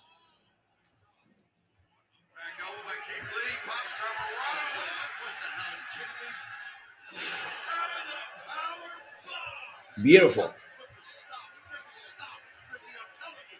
Beautiful. That's right. That's right. He's a monster. And WWE really dropped the ball on this guy. I mean, they've dropped the ball on a lot of people. Karrion Kross, Scarlett Bordeaux especially. I mean, that was a big money team. They got the looks, they got the energy, they got the power, they got everything. But still, dropped the ball big time on those two. It's sad. It's really sad what they've done with them. And with Keith Lee, I think they're going to regret it because Keith Lee is going to bring in a lot of business for AEW, which WWE could have very well had. Even look at that. Hobbs is in the ring right now, but Keith Lee making him look like a dwarf as well in front of himself. Keith Lee's just a monster. And he's a monster who can, oh my gosh, what a spine buster from Hobbs to Keith Lee, though. That was beautiful. Oh yeah, for sure, Chris. I love those open challenges. They were great. So much fun. There you go. Jacob, good to see you. And 3 out of 0. There you go, brother. What a crazy, crazy night's been. SmackDown's been below average. NXT Level Up has been average. Rampage also. I know Rampage is great and all, but I would say it's been an average show too. Or maybe I'm just really very upset over SmackDown that I feel it's average. Maybe it's not average. And these two people could actually change my opinion. We're actually getting a split screen interview with Mark Henry, and he's interviewing Tony Nese as well as Swerve Scott. Look at that. By the way, I did reach out to one of these two people, and the guy in the blue jacket, I reached out to him for an interview, and he charges for interviews. I don't do that. So if a wrestler charges for interview, I say thank you very much. We're running a media company here. We don't pay for interviews. I mean, if you want to get your story out there, you get it out there fair and square. I'm not gonna pay you money for interviews. So this guy charges for interviews. So yeah, just putting it out there. Not cool. Not cool. Why is Keith Lee getting laid out this early in his career? He should be booked strong for a while. Yeah, I think it's just Hobbs also. They see him as a promising young guy trying to book him as well. But, AEW can also make some mistakes here and there. So we got to keep an open mind. And let's see. Let's see how it goes down. Can we play 2K20 tomorrow? Jacob, tomorrow, 2K22, we're going to be doing a mixed tag team tournament. It's going to be kicking off tomorrow. Today we decided the whole, brackets. The people who were live for the live stream of 2K22 today, we decided the bracket for the mixed tag team tournament that kicks off tomorrow. We're gonna be doing the tournament tomorrow at about noon EST. So be sure to be there as we're gonna be kicking off the mixed tag team tournament tomorrow at about 12 p.m. EST. There you go. There you go. That's beautiful, Jacob. Beautiful stuff. This one's gonna be good. I mean, if this triple threat happens, it's gonna be big money main event. Lots of powerhouses. I wouldn't be too surprised if the ring goes falling apart because that's a lot of power in the one ring. And look who's here.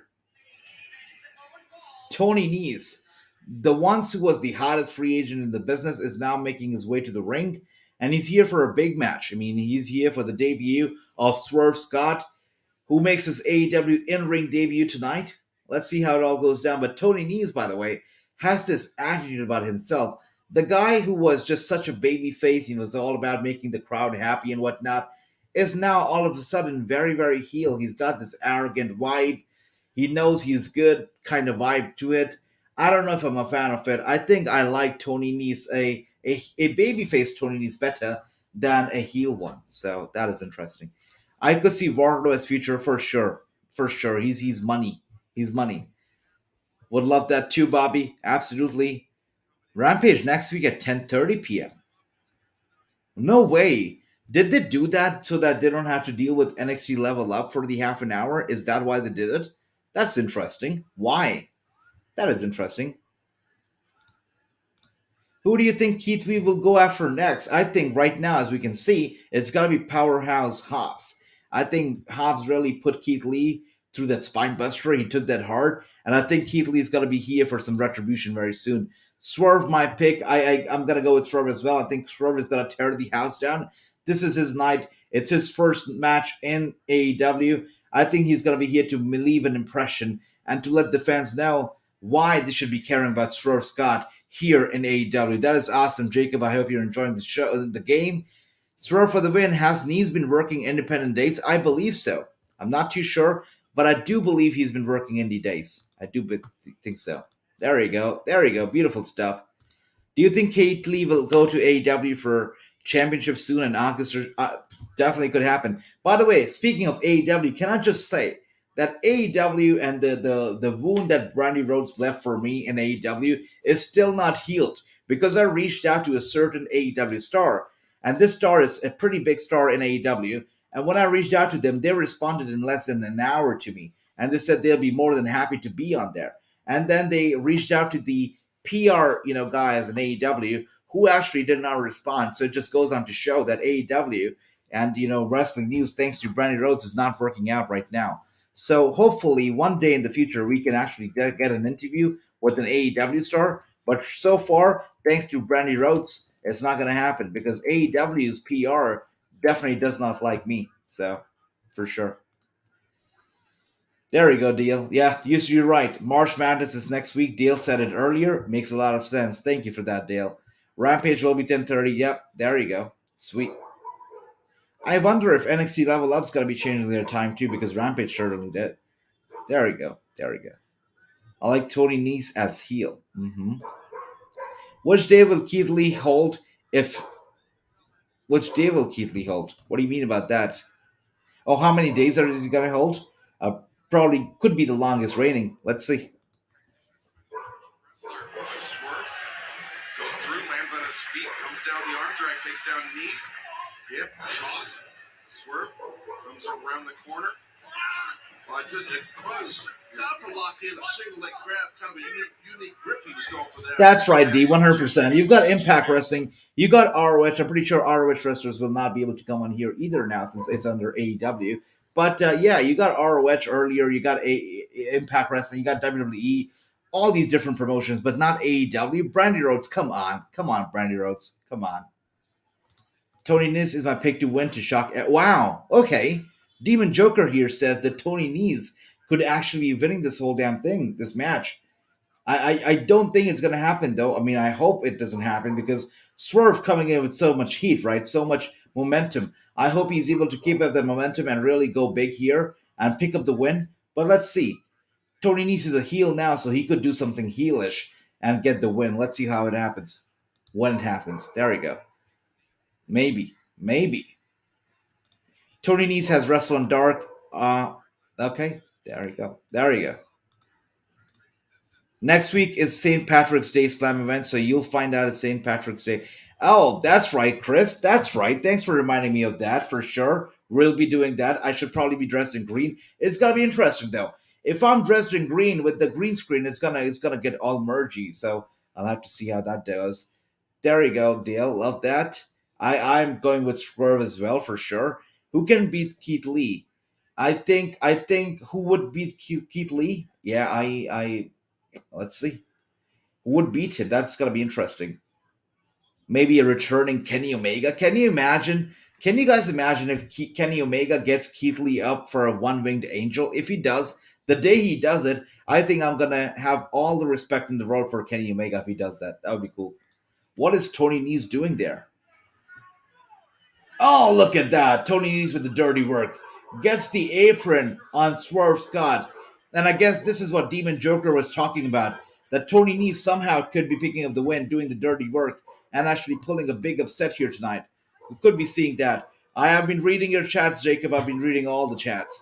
I won the king of the tournament in my. There you go. Everybody's doing better in my rise than myself. I'm still stuck at the performance center. I got to do something better there. Maybe Goldberg will come back on AEW. Oh, okay. All right. We'll see. This is going to be interesting if he does. I wouldn't mind seeing Swerve versus Chris Bay. Would not mind that at all. Would love that, actually. I got Tony too, says Ricky. Okay. All right. You guys going there for a big upset here.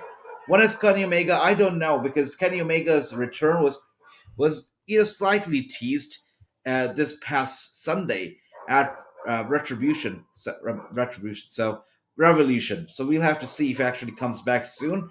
But I think he'll be back sooner than later, in a few months.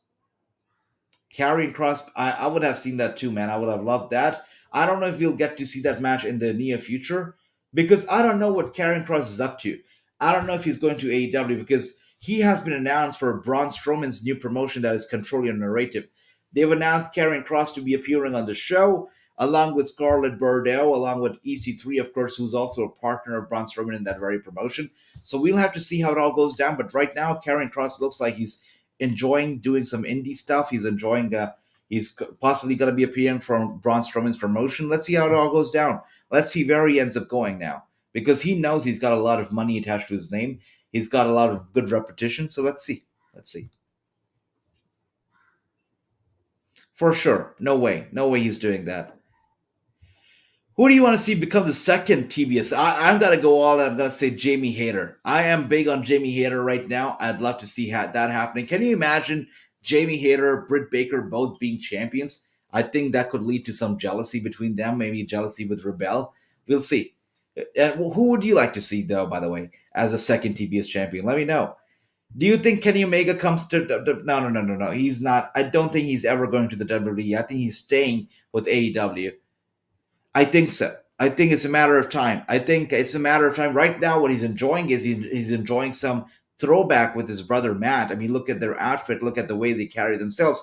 Definitely a throwback right now. But I think it's a matter of time before he wears that face paint again. Maybe goes Willow Hardy on all of us. We'll have to see. He's not been released, I believe. He's not been released. His contract, the matches on his contracts have run out now. So I believe he has to renew the contract, which he still hasn't, or we don't know if he has. But he has definitely not been released. He's still there. Just the number of matches on his contract, they have run out. That's what it seems like. So we'll have to see. We'll have to see how it all goes down. I'm happy. I'm happy that Jeff Hardy is there. I've got no problems. Whatever makes them happy is good. Yeah. I don't know if this is a good idea. There's a lot of promotions out there already. Control Your Narrative is going to be another one out there. I mean, you've got MLW, you've got WWE, you've got AEW, you've got Impact Wrestling, you've got NWA. ROH is going to be there very soon. Already have NJPW. I mean, right on my fingertips, I already counted like 8 promotions. On top of that, you've got GCW, you've got PCW, you've got so many other promotions out there, a lot of them. Control Your Narrative isn't helping here with adding another promotion at the table. We already have a lot, right? How much can we have? So it's too much now. Too much. Karrion Cross will be going to MLW. You think so? Is that true? Is that confirmed? Because if that's confirmed, I would not be surprised. Oh yeah, that's true. I do read it right now. He is indeed going to MLW. I think okay, he's got to bring some eyes to MLW for sure, but I don't know how long that's going to last.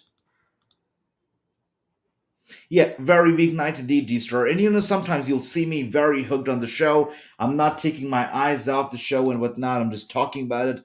But tonight has been just moderate in terms of wrestling. And it's just sad that Big E gets injured tonight, which is a very weak night of wrestling. I mean, might have taken a day off and that would have been okay. It's such a bad, bad night for wrestling.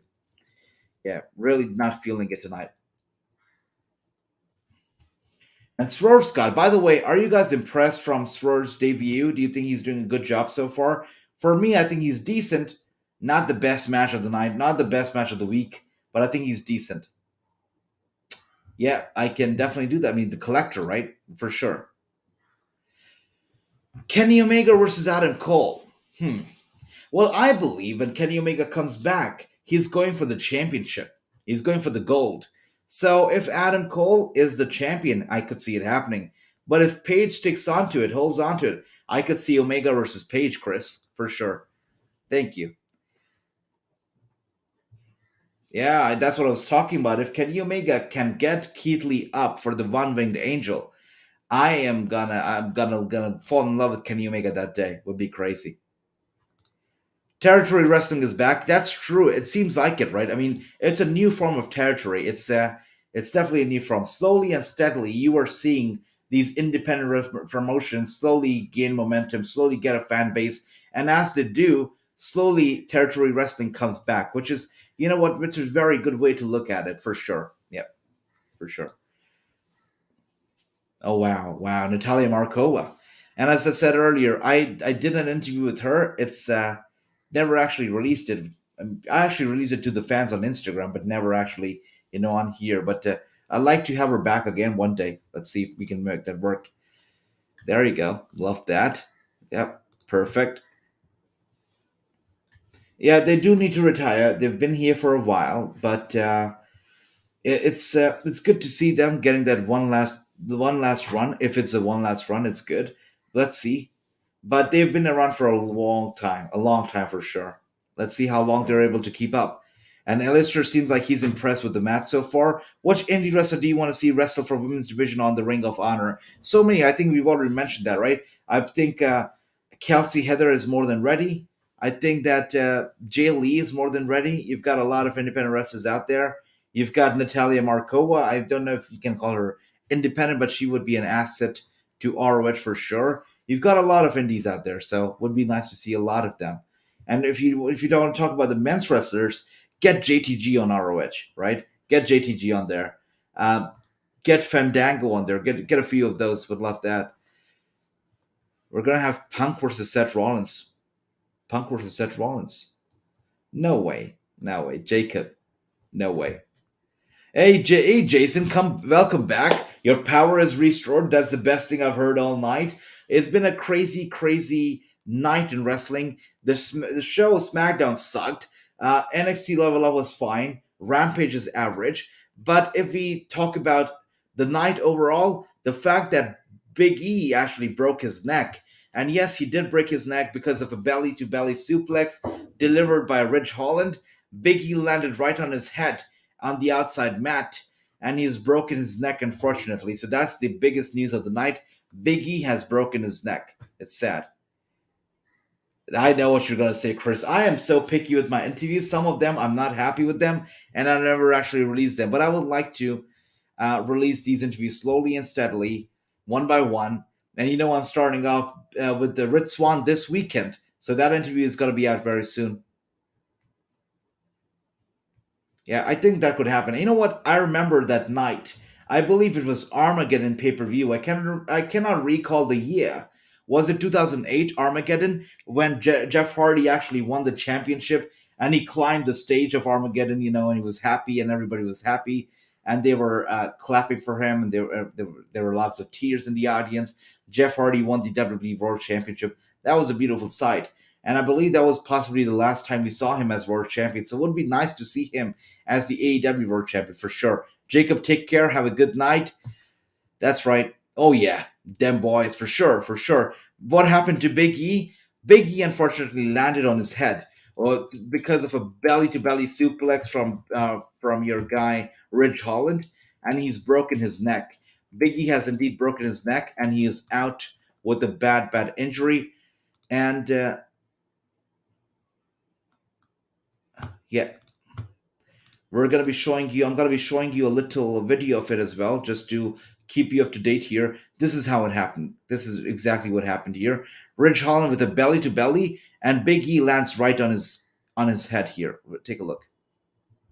There we go, right on his head, which is why Big E is out, and he has broken his neck. And with that being said, guys, Swerve Scott actually wins the whole damn thing. And we did not see an upset from Tony Nese. Instead, we saw Swerve picking up the win. Alistair with a 3 out of 1. Chris says Swerve won. That's right, 3 out of 1. And with that being said, Chris gets the highest point. 4 out of 0, undefeated. He gets all the matches correct on Rampage.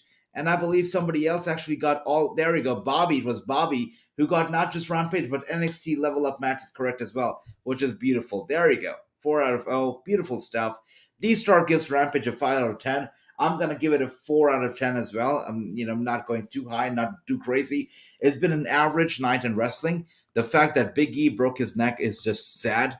It's horrible. But yes, we're praying for Big E, praying for his quick recovery. Hope he gets better soon. With that being said, guys, an average night in pro wrestling tonight. Average SmackDown, average NXT Level Up, and an okay Rampage, an average Rampage for sure. But it was good. Good to see everybody here. Good to chat with all of you. Talk some wrestling for about 3 hours. As always, it's a pleasure doing these watch-alongs with all of you. True, you're awesome. 6, that's great. Could it be a career-ending injury? Sorry for the questions, my part. Don't worry about that, Jason. I'm loving that you asked the questions. Feel free. And hopefully it's not career-ending. Biggie says that... Biggie actually put out a video. You can check it out right now on Twitter. He put on a video saying that... wait, I'm actually gonna play it right now for you since you missed it. I'm gonna play it real quick. I can't thank all of you beautiful people enough for all of your concern and your messages. It's very heartwarming. I can move all my digits. You see that? That's nice. That's always a good thing. Strength feels fine, but unfortunately, right now they tell me my neck is broken. So there's that. But once again, thank you, everybody. I'm gonna be all right. I'll be good. Don't worry. Go to sleep. Don't worry about Omi. But for real, thank you. And I appreciate all of you, for real. So the fact that Big E is able to move his fingers and he has a sensation in his hands and, everything feels fine, it seems like his nerves are not damaged. And if the nerve's not damaged, it will not be a career-ending injury. But always, neck injury is a big deal. It's big. It's major. I hope Big E gets better soon. But the fact that he still has sensation in his hands is a good sign. And it's a sign of the fact that nerves are still intact, which is good. Which is great. And with that being said, 4 out of 10, 6 out of 10, 0 out of 10, Demon Joker, going heel, 8 out of 10. You know what? It's been a decent night when it comes to Rampage and Level Up. 10 out of 10, beautiful stuff. There you go. Thank you so much, Ricky. So nice of you. But overall, SmackDown was bad. Rampage was good. It saved the night. There you go. Thank you so much, guys. Thank you once again for the lovely, lovely comments here, Alistair. Thank you so much. Thank you, Dale. Everybody, thank you, thank you, thank you. Tomorrow, I'm going to be here for a very special watch-along for GCW. That's right, GCW Astronaut takes place tomorrow. Make sure to tune in and make sure to get your space suit and your space helmet because we're going zero gravity. We're going GCW Astronaut tomorrow. If you don't watch indie wrestling, I suggest tune in tomorrow because you're going to fall in love. GCW Astronaut live tomorrow. I'm going to be doing a watch-along. And yes, see you tomorrow. Have a good night, guys. Take care, and I will see you tomorrow. Take care, and have a great night. Happy weekend.